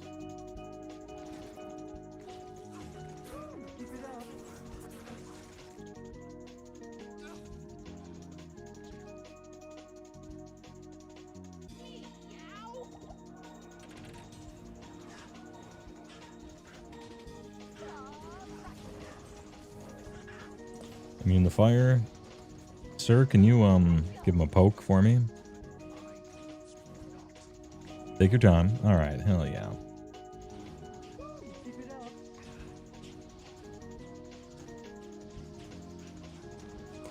Probably what's gonna happen to the Costco apartments in Cali once they are done being built.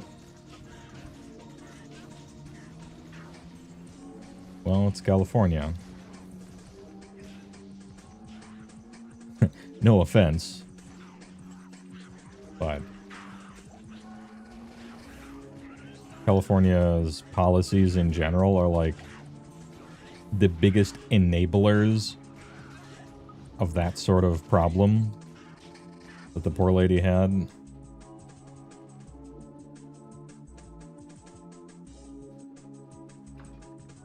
Ooh, ancient tunnels. That's used to be a decent farming location.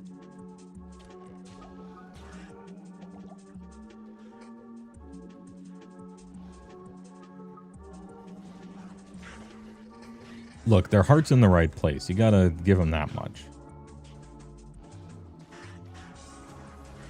But the solutions they run with in trying to solve legitimate problems that ought to be solved very often make them much worse and create perverse incentives to the point where it almost like game theory obliges people to make everything worse. Which, you know, that's too bad.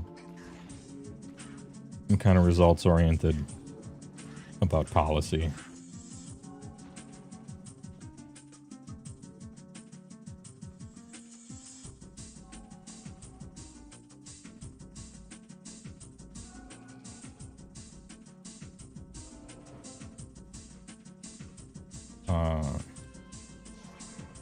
Which means I am politically homeless. Like, politicians hate him. The man who asks, okay, but does it work? They hate him.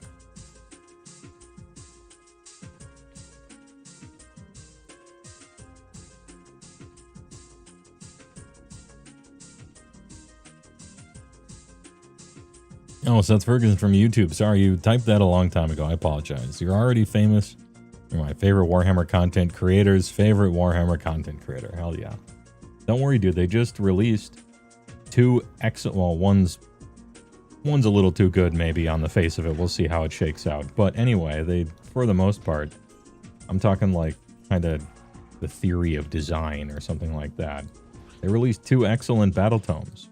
I thought all the battle tomes of 4th were going to be bad, which would cause 4th to be bad. Because if you're, you know, if armies are boring and suck, then the edition sucks. Doesn't really matter how good the core rules are, I think.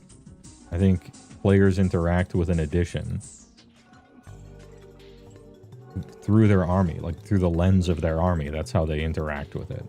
You ask people what their favorite edition was of whatever Warhammer game, and they'll tend to kind of answer in a roundabout way, if you want to translate it, as whatever edition my army happened to be the most fun to play in was. And, you know, it's not a bad thing. That's just how a player interacts with stuff.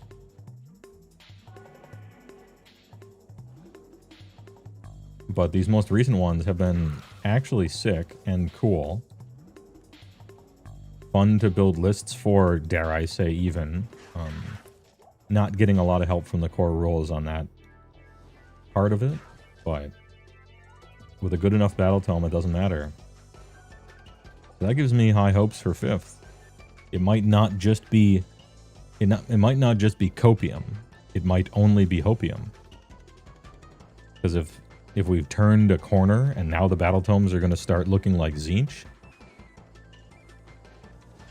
and less like nerfed indexes that were already barren, you know, then 4th will be like, well, 4th was the edition where they cleaned up the core rules, but half of the battle tomes were shit, and so the edition sucked. But in 5th, all of them were good, and then 5th is great. Like, maybe that's gonna happen. That'd be kind of nice. Viper Temple. Actually, I should get the waypoint. I should get the waypoint here. Wait, I think the waypoint is the Lost City. And this is the Valley of Snakes. I'm just getting it. Okay, I'm not running. I'm probably not going to be rushing people. And if I am, I'll just do it on my own time. Anyway, it's kind of sick. And now I'm looking forward to Ogres.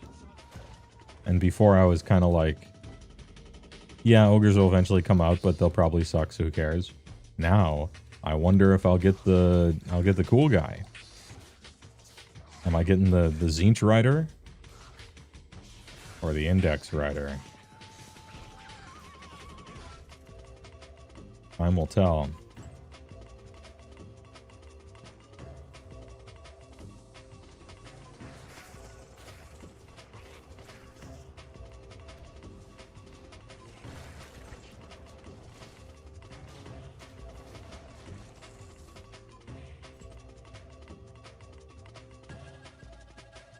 Femon Gil had an AOS thought experiment for you for 42,000 double turns. All right.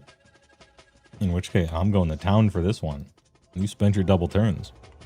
Let's say you have general faction rules, sub-faction rules, or war scrolls. If you couldn't make them equally good and interesting, which order is more important to make them amazing, good, and mid?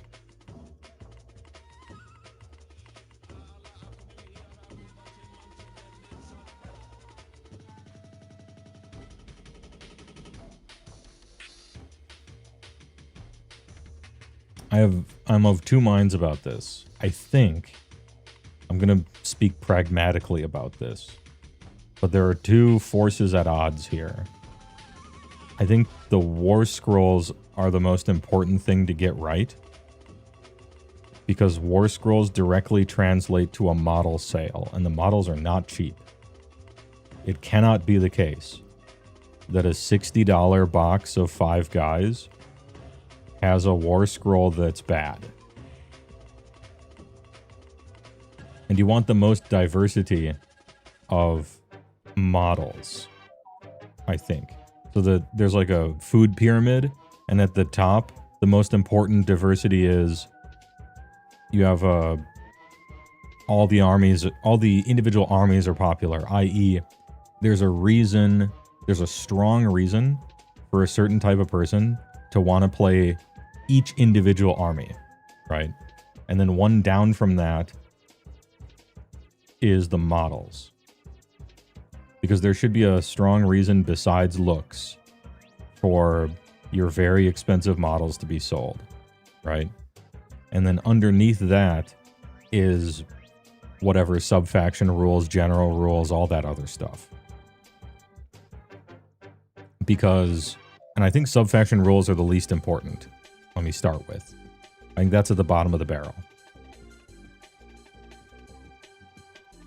Because if you have 6 sub-faction choices, and 4 of them are bad, as long as those 4 aren't the ones you're supposed to play with models, which would cause people not to play with certain models, then that's a problem. But for the most part, like, I'm like half finishing 4 thoughts here. I hope you're following along. I'm not describing it very well, but there should be a really strong reason for every army to be purchased and played with. And then there should be a very strong reason for every model to be purchased and played with. And if your army list has an artifact written on it, or an enhancement written on it, and they're ignoring 3 of them or ignoring 2 of them, that's kind of like whatever. As long as the models themselves feel good to play, that's more important. If you have to give something up, right? Now, there is something fighting back against that to me. And that is, in general, list building has to be fun in the game. That's the pushback for sub-faction rules and general faction rules to be the weakest. Is if it's not fun to build army lists, then your game sucks.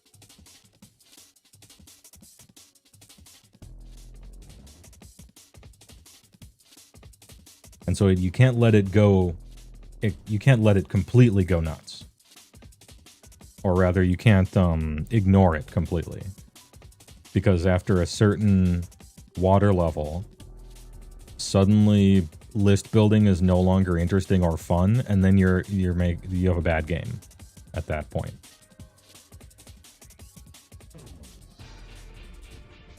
I want 103 strength. There.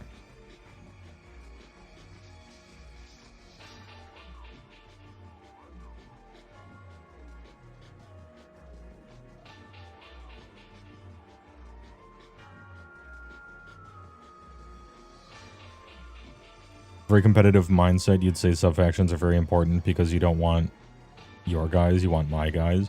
Yeah, and I agree with you on that. It's just the list has to be ordered some way, you know? It's like in Diablo 2. In Diablo 2, I think Necromancer is the 3rd worst class out of 8. Well, we'll say out of 7 because we don't know about Warlock yet. But I think Necromancer's the 3rd worst class. However, this is also true that Necromancer is a great class. It can do everything. There's no content it can't do in the game. Necromancer is actually so good. It's just the other classes are slightly or more better. And if you're going to order them in a list, somebody's got to be on the bottom half. Even if they're good and they're not even like problematic in any way. See what I mean? Where the difference is, like Druid, the Druid class. The Druid class is the worst class in Diablo 2. And it is a problem, because not only is it the worst class, it's also bad. And now we've entered this is a problem territory. Necromancer is the 3rd worst, but it's actually good. Like, it's a great class. I mean, I wish they would fix skeletal mages and some other things, but it's, for the most part, a great class.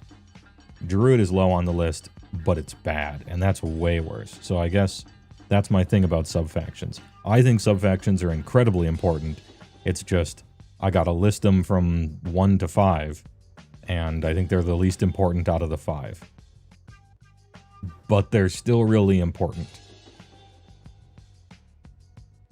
It's not like allies for me. If we were talking about game, like list building game ideas and stuff, like for instance, allies, I think allies are even less important than everything else. And allies are the druid in my description, in my comparison here, where the way allies are in Age of Sigmar, and have always been essentially, are not only bad, but making the game worse. And it would be better if there were no allies. Whereas sub-factions, pretty close to the bottom, but still very important. And just as a note, you could make an ally system that's very good. In the perfect world, you could make really excellent, really interesting, balanced allies, and it would add a lot to list building in the game. It's just never worth working on them, because anything but perfection for allies makes the game worse and it's shit.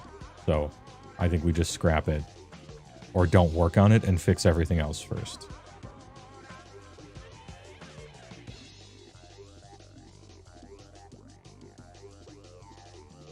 And that includes the awful Armies of Renown system.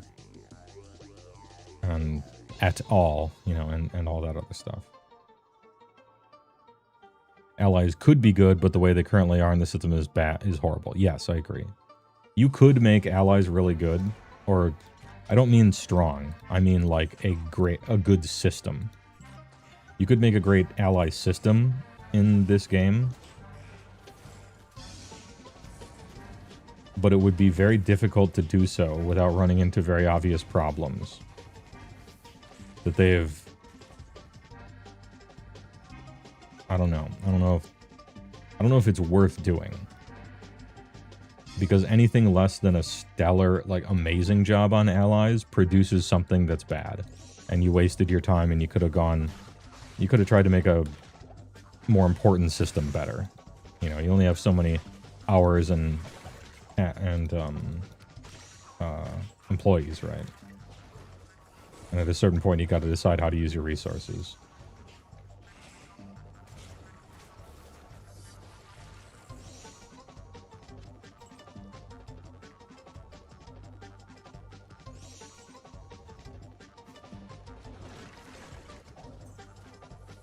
Why is the Tetris song in this?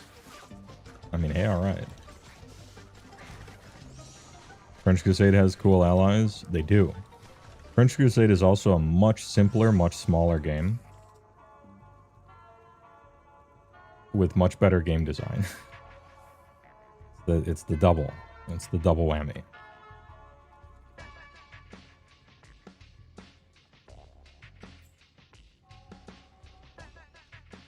That being said, score 1 for not biting off more than you can chew, which is also a decision point.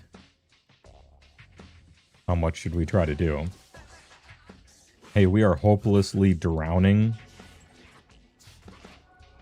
and just completely incapable of managing how much we have. Oh, cool. I know what we'll do. Let's add another army to the game. Hey, are you guys good? Can you handle this? Not at all. We can handle maybe half of it. Okay, well, we're going to have 2 new armies. Great. Thanks. Good work, CEO man, or whoever's in charge. Have a raise.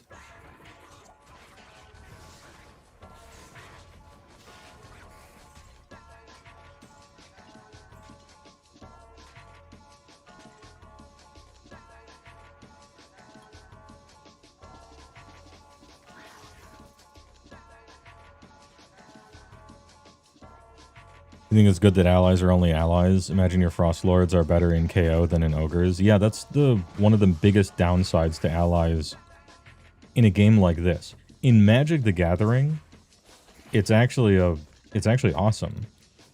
Right? If you consider, let's pretend an ally is like colors, you know. Oh, I have a red deck, now I have a red-blue deck. And it gives you a lot more choices and a lot more creativity opportunities and all sorts of stuff. It's just great, right? You can mix and match everything as long as you can manage to pay for the colors of it. It's really great. But also, you could just buy a card, and it just works. But in a war game, I like allies a lot less because it's much more personalized. People personalize their Magic decks, for sure. But they don't spend 3 months painting them before they play them. As a rule, you know, and write backstories for each individual guy that they've given names, right? Now, there is teamsmanship and stuff like that. Like, well, I'm a red player, you know, I'm a blue player. You know, why can't white get good card draw or whatever you know, there's stuff like that. And that mirrors the team-based stuff a little bit, like, oh, destruction players... always the bridesmaid, never the bride, you know. You get a little bit of that in Magic, but not... maybe not as much.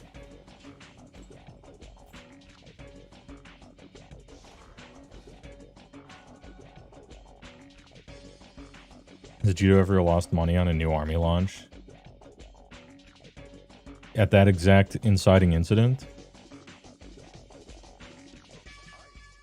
I'm tempted to say probably not without thinking about it at all. But I don't know their books. Famously in the past, certain armies didn't sell well at all. Like, at all.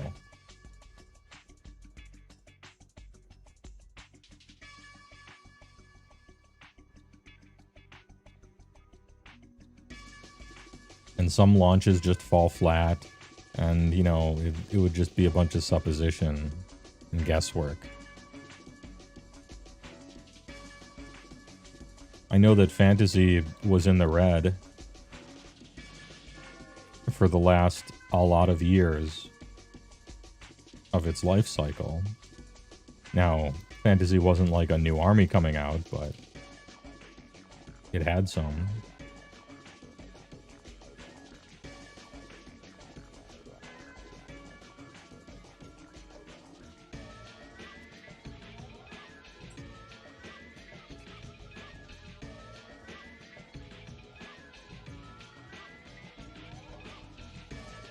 You think Inari for 40k because that was a soup faction with 3 unique models? Well, then it was basically a box that they released and pretended was an army. You know? That's like 3 clamshell releases for Foot Heroes, and then they're like, let's whip an army up over it. So really it was 3 boxes. And I don't know if that counts as an army, but I guess maybe that's the point.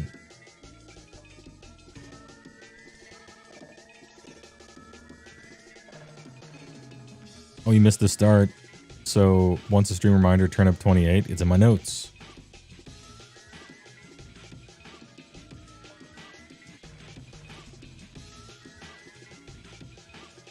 They got rid of it, which caused a lot of ill will. Yeah, that's what happened with Bone Splitters and Beast of Chaos and Swift Hawk Agents and Phoenicium and Order Draconis and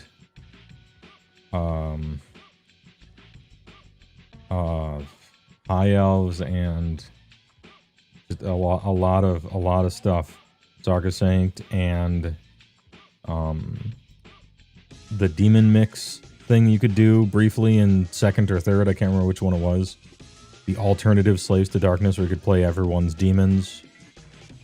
We've done that a lot in AOS, and it must not hurt them because they just keep doing it.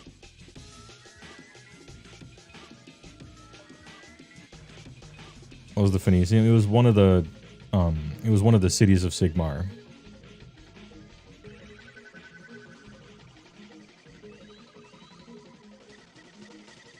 What were they all? Let's see. Phoenicium, Tempest's Eye, Hammer Hall, Greywater Fastness,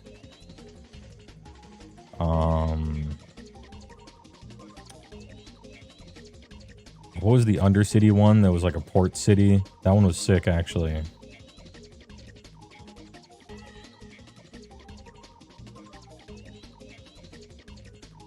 And that's the one that got taken over by Marathi during the campaign event, which is too bad because it was cool. But that was, they did a soulbound thing about it, which is kind of neat. Oh wait, I don't belong here. I got the thing already. Order Serpentis was another one. Those were guys though. What was the city called?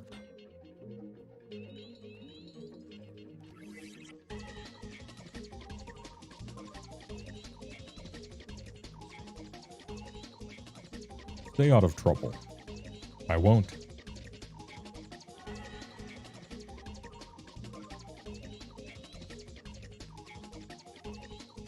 You're the weirdo, though, that's getting sacrificed on the Allies' bad altar, though. But yes, it is a lower priority. Yeah. The danger with Allies is you never want to get in a situation where your guys are literally better in someone else's army than in yours. Because army is so much of a team sport and so much an identity thing in Warhammer that just, you can't have people feeling like that. And then conversely, the opposite is also true and feels terrible, where you're playing an army, like, oh, I chose ogres, right? Because I want to play ogres. What's the best way to play ogres? Oh, spend 700 points on a centaur from some other army, and then play 2 squads of, like, shooter bow, like, ranged guys from some orc army, and then at the end of the day, you're playing, like, 300 points of ogres. And so I'm like, oh, cool. So if I want to play an army that doesn't suck, I have to essentially play as many non-ogres as humanly possible in my ogre army. I have to use as many allies as I can. Like, that sucks. That sucks too. So both of those things suck, is when your guys are better in someone else's army, and when your army sucks, so you have to steal other people's guys you don't even like to compete. And that's how it was. For all of first edition and a lot of second. That was everywhere. That kind of thing. And so that's one of the worst worlds to live in, and that was one of the really bad parts about first and second.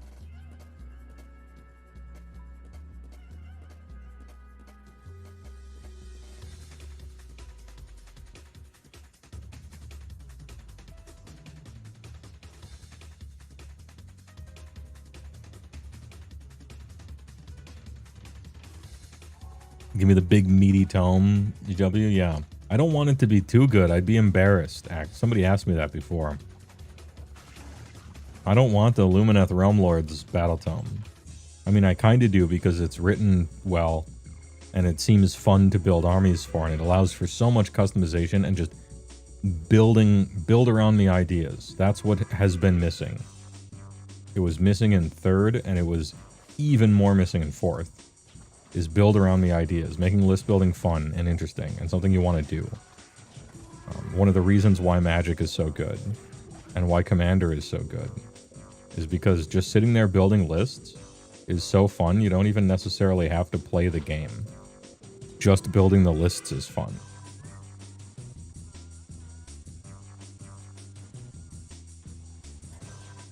But I don't even want like a really powerful army, because I would feel embarrassed a little bit. Feel a little embarrassed by that. Imagine the first 10 battle tomes come out and they suck. And then the next 10 battle tomes come out and they're all Nurgle, Lumineth, to a lesser degree Skaven. You know, like the next 10 are just all amazing. I would feel bad for the poor unlucky sons of bitches who randomly got the first 10 books to come out, and then those are shit. And you have a not even a metagame, because I don't care necessarily about winning really that much. But mostly just you have a play space of 10 fun armies and 10 shit. And I would be a little I'd feel bad for the poor shit eaters. What did I do to deserve a good army? Get lucky?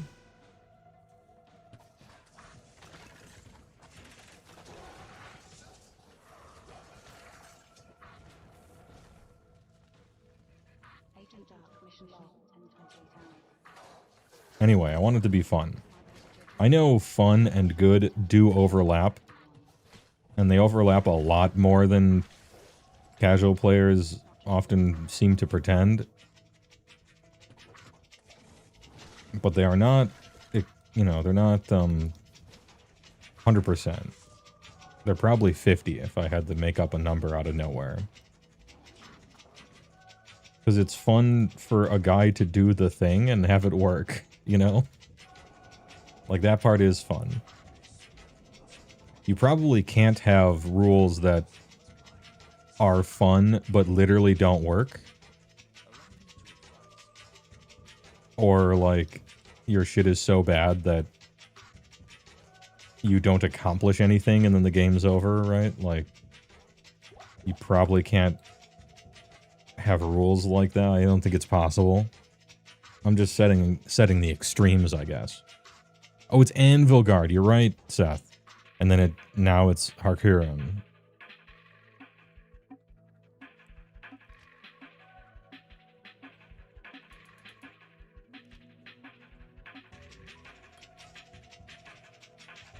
Apocalypse. All right. Will I guess right? 1, 2, 3, 4. Which one is it, chat? Which one is it? Time to guess.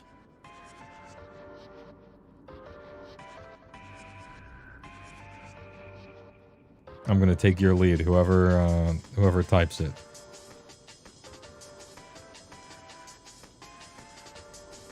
Maybe they hired a new guy and they just need time to cook. That's what I'm hoping. Regal Legal. I'm hoping that's the case. Because if they hired a new guy or two and they just need time to cook, then that means 4th edition is gonna be the shit. It's gonna be great. Quattro it is. Cat.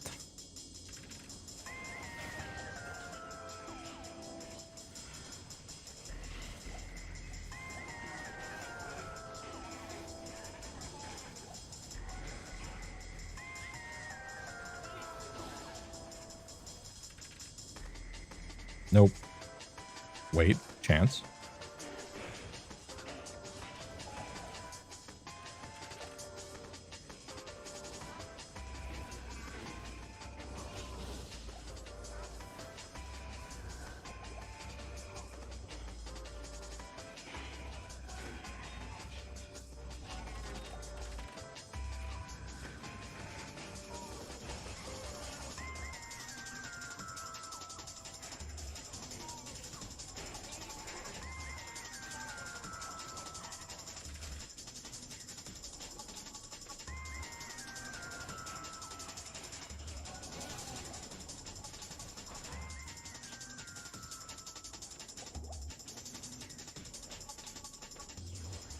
Bum bum bum bum. Wow.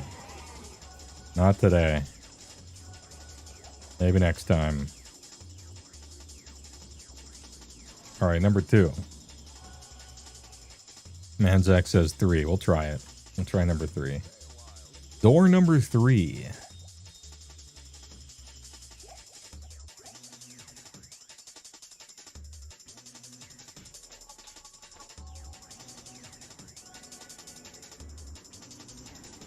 Oh, it's the annoying one. Well, okay, a few of them are annoying. Don't worry, we'll get level 65 and then I'll just be zipping all over the place. I'll steal one of my other characters' enigmas. Maybe the... I got a Ghost Shroud enigma. I have 2 Archon plates, I think. I think I have 3. For this character, probably Ghost Shroud is what I... No. I think it's possible I'll want a shitload of strength, or at least a bunch, to use a 2-hander in one hand, depending on what type of weapon we experiment and see what the hot shit is for this guy, since he can one-hand a 2-hander. So maybe I'll want a lot of strength anyway, and I should slurp up one of the Archon plate ones. Leave the Ghost Shroud for a character that doesn't want a lot of strength anyway. Although, actually, you have Levitation Mastery, which is kind of sick. I wonder if I'll have the points for it. I think I will. It's not like a Fire Druid where you need to spend literally 80 points to make your spells deal damage. You only need to spend 60. But you can take Levitation Mastery, which it does a bunch of stuff that we don't care about, but at the very bottom... Weapon requirements, -2%. So if you find yourself with too many skill points and not enough attribute points, you can essentially trade them across here by taking points in Levitation Mastery so that you don't need a lot of, you know, strength and dex and stuff for your main hand. You can put that into Vitality instead. Sort of, in that respect, it's sort of like a... In that respect, it's sort of like a Vitality talent in a certain way. Yeah, weird. It's not Titan Grip, it's like Titan Float, or a Titan Floater. Because he's levitating the weapon in his hand. Titan Brain. Absolute big braining it.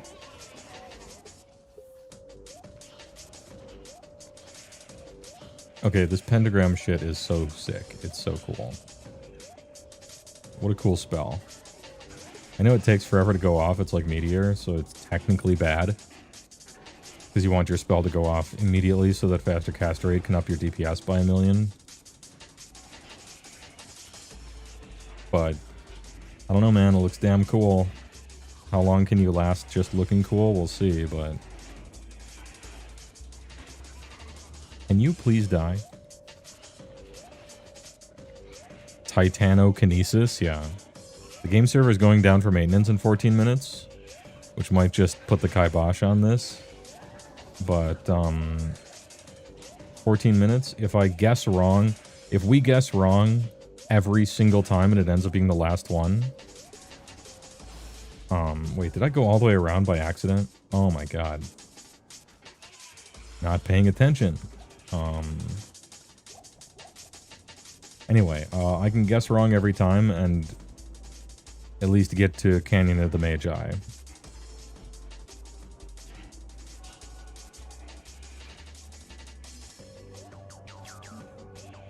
In 10 minutes. Yeah, okay. I missed this. I missed this little doohickey. Ooh, it was the second one. Who was right? Seth Ferguson and Manzak Miniatures. They were the ones, the correct ones.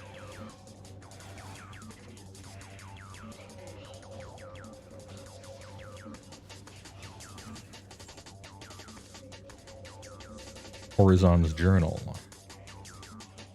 Big, big, big, big, big.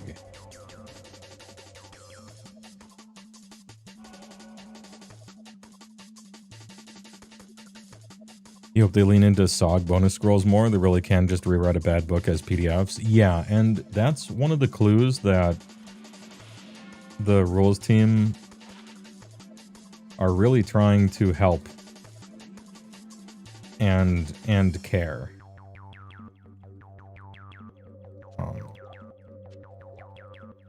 Is because it's clear that one of the reasons why they can't just change scrolls is because GW sells real products, physical printed war scroll cards and battle tomes, and so you can't just change that and make those things useless. What you can do is add more so that there's options to at least fix stuff. And so it shows that they're trying to help in the ways that the company structure allows them to, if that makes sense. And I truly appreciate that and notice it. And it's possible a lot of people don't notice that.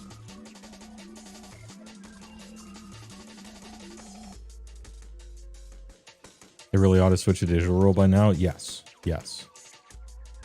You can still have battle tomes be collector's edition things that are like print to order with gold leaf and a red satin, you know, bookmark, and make it a limit of a certain amount and have them be $100 or something like that. You can still do battle tomes for that reason, but we are a solid 20 years past when they should have been having rules be only digital or only a subscription for $5 a year or something, or pay for it one time and now you can use it on the app and your desktop and a website by logging in and your iPad and everything. It should just be PDFs. Ideally, they're free, but Games Workshop is allergic to making anything free, even if it would benefit them more in the long run. So, and I'm not going to tell a $6 billion company how to do business, because I'm not worth $6 billion, so fuck me, right? I can just give feedback from a player perspective, that's all.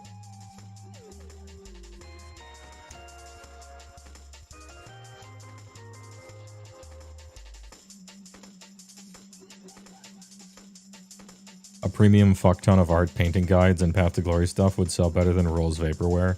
I think it wouldn't. I think it would sell much worse. And that's why they put the rules in there. I think they're scared. I think they're rightfully afraid of how few people would buy it if there weren't rules in it. That might be one of my... That might be like a bitter pill to swallow take of mine that might not be true, but that's my guess. My guess is that if there were no rules in battle tomes, 12 people in the world would buy them. And they put rules in there to cause them to be sold. This is an exaggeration, but also I think it's potentially true to some degree.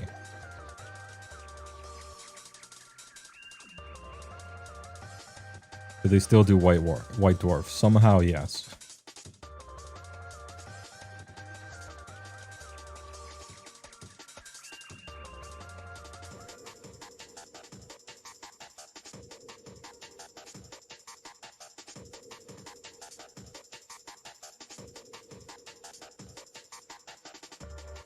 But yeah, I guess that would be my take. That would be cool. If all the rules were digital and free, you want free digital rules because that's the gateway drug to actually playing the game. It's like, you're not losing money by not charging for it in the long run. Just the same as you're not losing money by spending millions of dollars on advertising. Like, if you look at advertising, you're actually just spending money. You're not even making money. But if you look at the consequences of advertising, you actually are making money. To me, that's the same thing with digital free rules. That's advertising. It's not a TV commercial. It's not a print spread, you know. It's not a video that you show on your Twitch channel. But it's marketing anyway. And it hits the people most likely to later buy your game, which are people interested enough to give a fuck about the rules. You know how many commander decks worldwide are purchased because someone is fucking around in Archidect and then eventually buys that commander deck? To me, that's the same thing. It happens to a smaller percentage degree, I admit, in a game like Warhammer. But if the list building was really awesome, maybe you could pump those numbers. And it did happen in first and second. I knew a lot of people in first and second, anecdotally as it is. They're just fucking around on the War Scroll Builder webpage,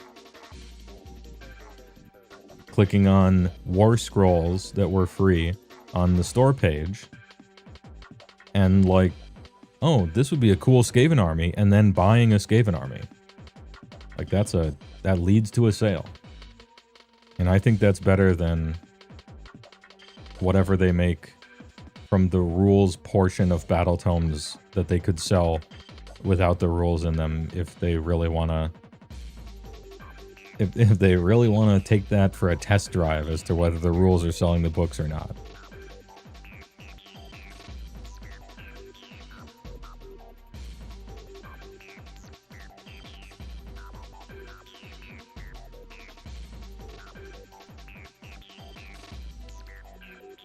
Look at the old heraldry books from fantasy. They sold like shit at the time because no rules, and now they're worth hundreds. You know?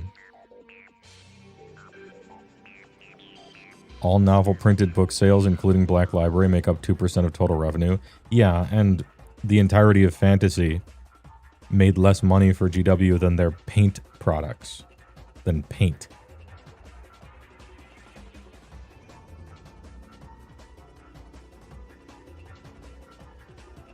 But also, when you're a company that big, 2% of total revenue is a lot. I don't know why I'm going for bat. I don't know why I'm going to bat for them here, because I'm advocating your position as well. But it's, you know, it's not nothing. This is a company. This is a company where you're arguably second most flagship IP is Age of Sigmar after, you know, after 40K, with an entire mountain in between the two, admittedly, but, and you don't want to hire a 20-man rule team or a 30-man rule team for it. The purse strings are tight, is what I'm saying.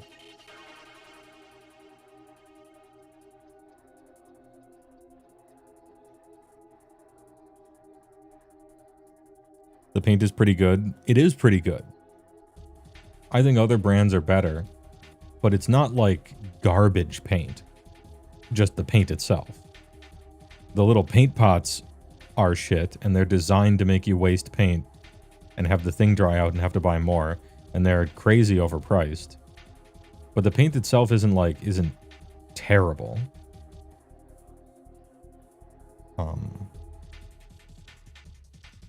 Although, once you become a good painter, you no longer like their metallics. And that's fair enough. They got those glitter bombs in them, you know. That being said, I like the look of Retributor Gold, and I don't care who knows it. You just gotta do stuff to it.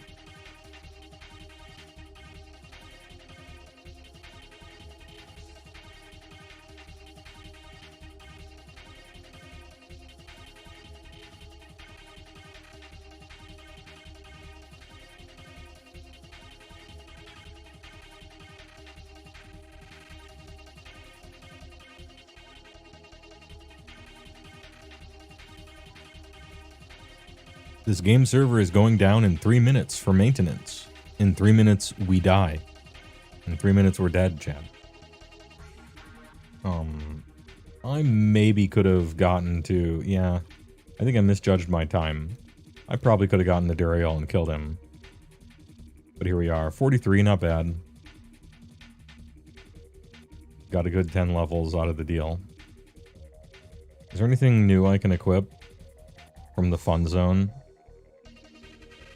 I don't think I'll end up using this. It's probably not going to be good for Warlock. This is my old Fire Druid's main hander. The actual build your own rune word of just fire stuff. Phoenix, Enigma. Maybe Chains of Honor is okay for the Merc, Vampire Gaze. I might try to do a Barbarian to see how many auras I can get. Give him a grief if I want him to do damage, or like and a Decrepify Lawbringer, or like 2 aura ones. I don't know what kind of auras I really care. I don't think I'm aura stacking. You want to aura stack on like a melee character or a physical character, but for spells it's really just like, give me mana and that's about it. You have to be online to play D2 now? No. I just choose to be. I choose to play on Battle.net. Because I like to collect stuff, and then if people I know are playing, I can give them stuff to help them level, or, you know, oh, you have a druid? Cool, here, like, this would be good for you, you know, that kind of stuff. And trading is fun, and so on and so forth, you know.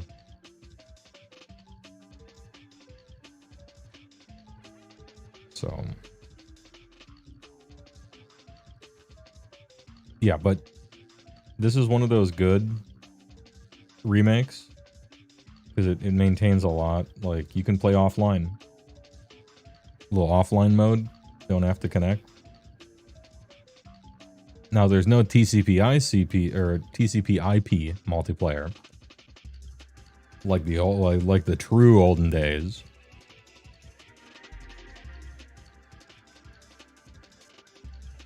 Your non-online guy can go on Battle.net. This guy can't. No, like Big Grailer, Huge Grailer, and Large Grailer. These guys can't. They can't go online. They're offline characters only. And I was grailing on them. As you can see, I have all these alts with names for what weapon type they were going to collect, but now I don't need to care about that because we got grails already. They just got added into the game itself. And so you don't have to do all that nonsense anymore, which is sick. Vallejo Metallic's Biss. New TMM range is Buddha. Yeah, that's what I use. I'm gonna be honest, like the first year I got into Age of Sigmar, I went to Adepticon, and I took a class with Vince. The first year I ever started AOS. I took a class with Vince, and I think it had to do with like shading metallics and true metallic metals and stuff. And he's like, "You're gonna want this," and he held up like Vallejo metallics, and I'm like, "All right." And from then on, I've just only used that. Well, not only, I use some others, but that has been my recommendation since that.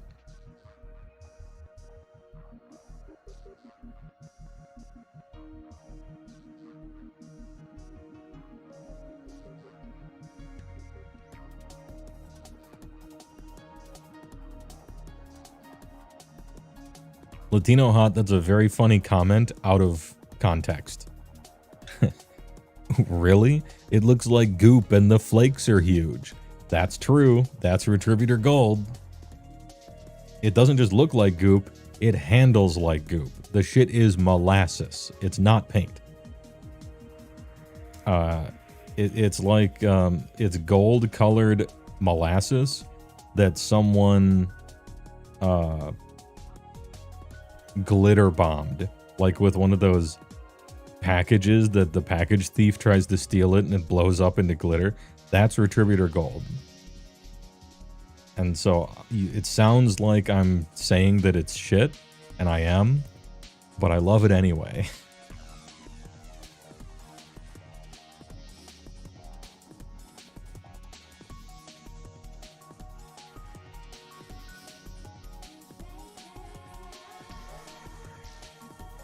Procryl has some interesting ones, but you can't beat the Spanish coverage quality. Ah.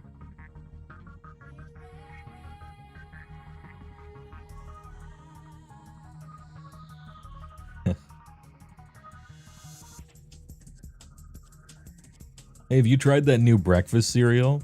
No, dude. Looks like goop and the flakes are huge. Enlarged to show texture.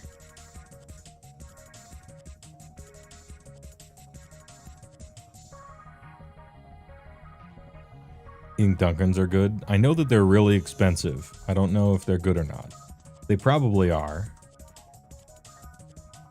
And I don't know, you know, get your bag, Duncan, you know, get paid. That's fine.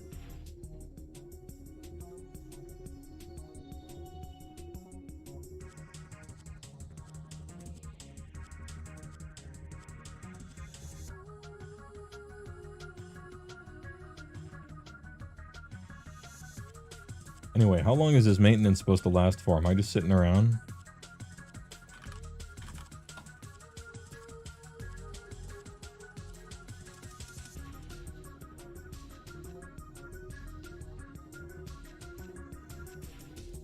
Let's see. Checking the forums on this one.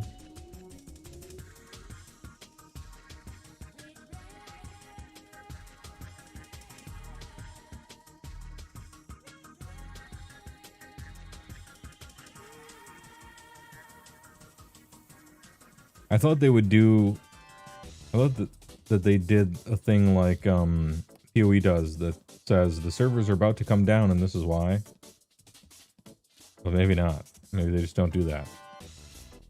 Maybe they don't do that around here.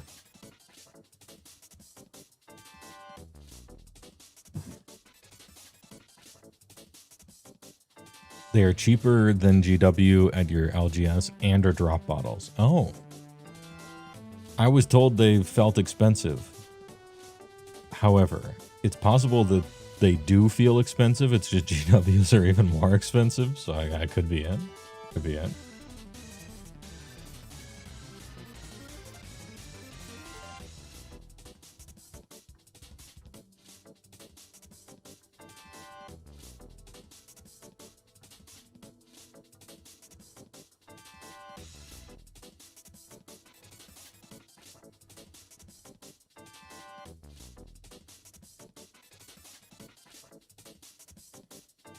Battle.net characters are the superior choice to play. In general, yeah. I like having the option of playing with friends if I want to. Or handing stuff out or trading. I just like the option of it.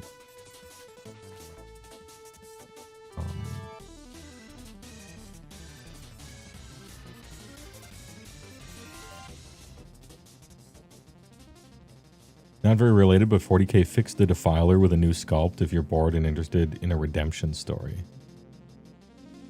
I think I saw that. I saw that on Discord.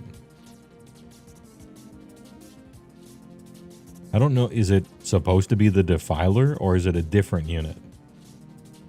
But it just looks similar. Or is it like a spiritual successor or something?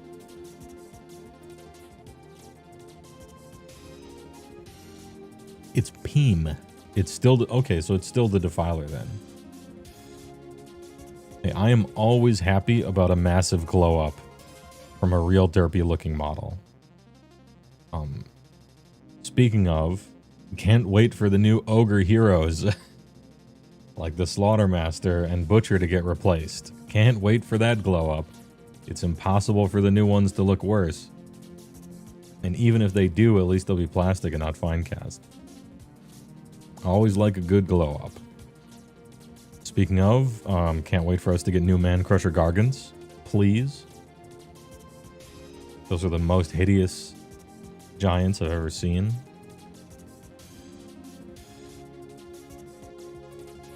It'd be nice if that entire army has 2 boxes of new units instead of just 1.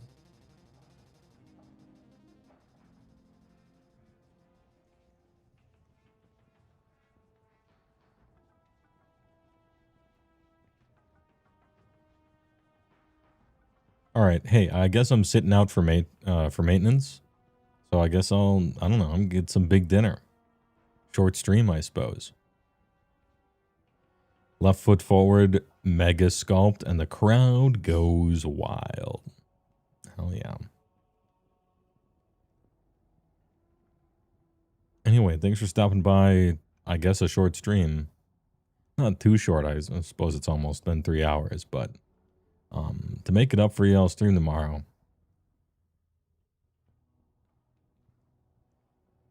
Get some more Diablo in while it's still in my system. Everyone is finally no longer sick, so we'll finally do that console thing next week. And I can't remember, there was something else. There's something else next week. I'll put an announcement in Discord for it. I thought there was something hype happening next week, and I can't remember what it is.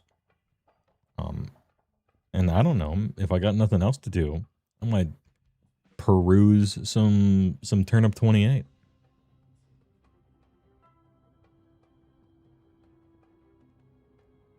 Thanks for watching. Thanks for chatting. I'll probably see you guys tomorrow. Appreciate.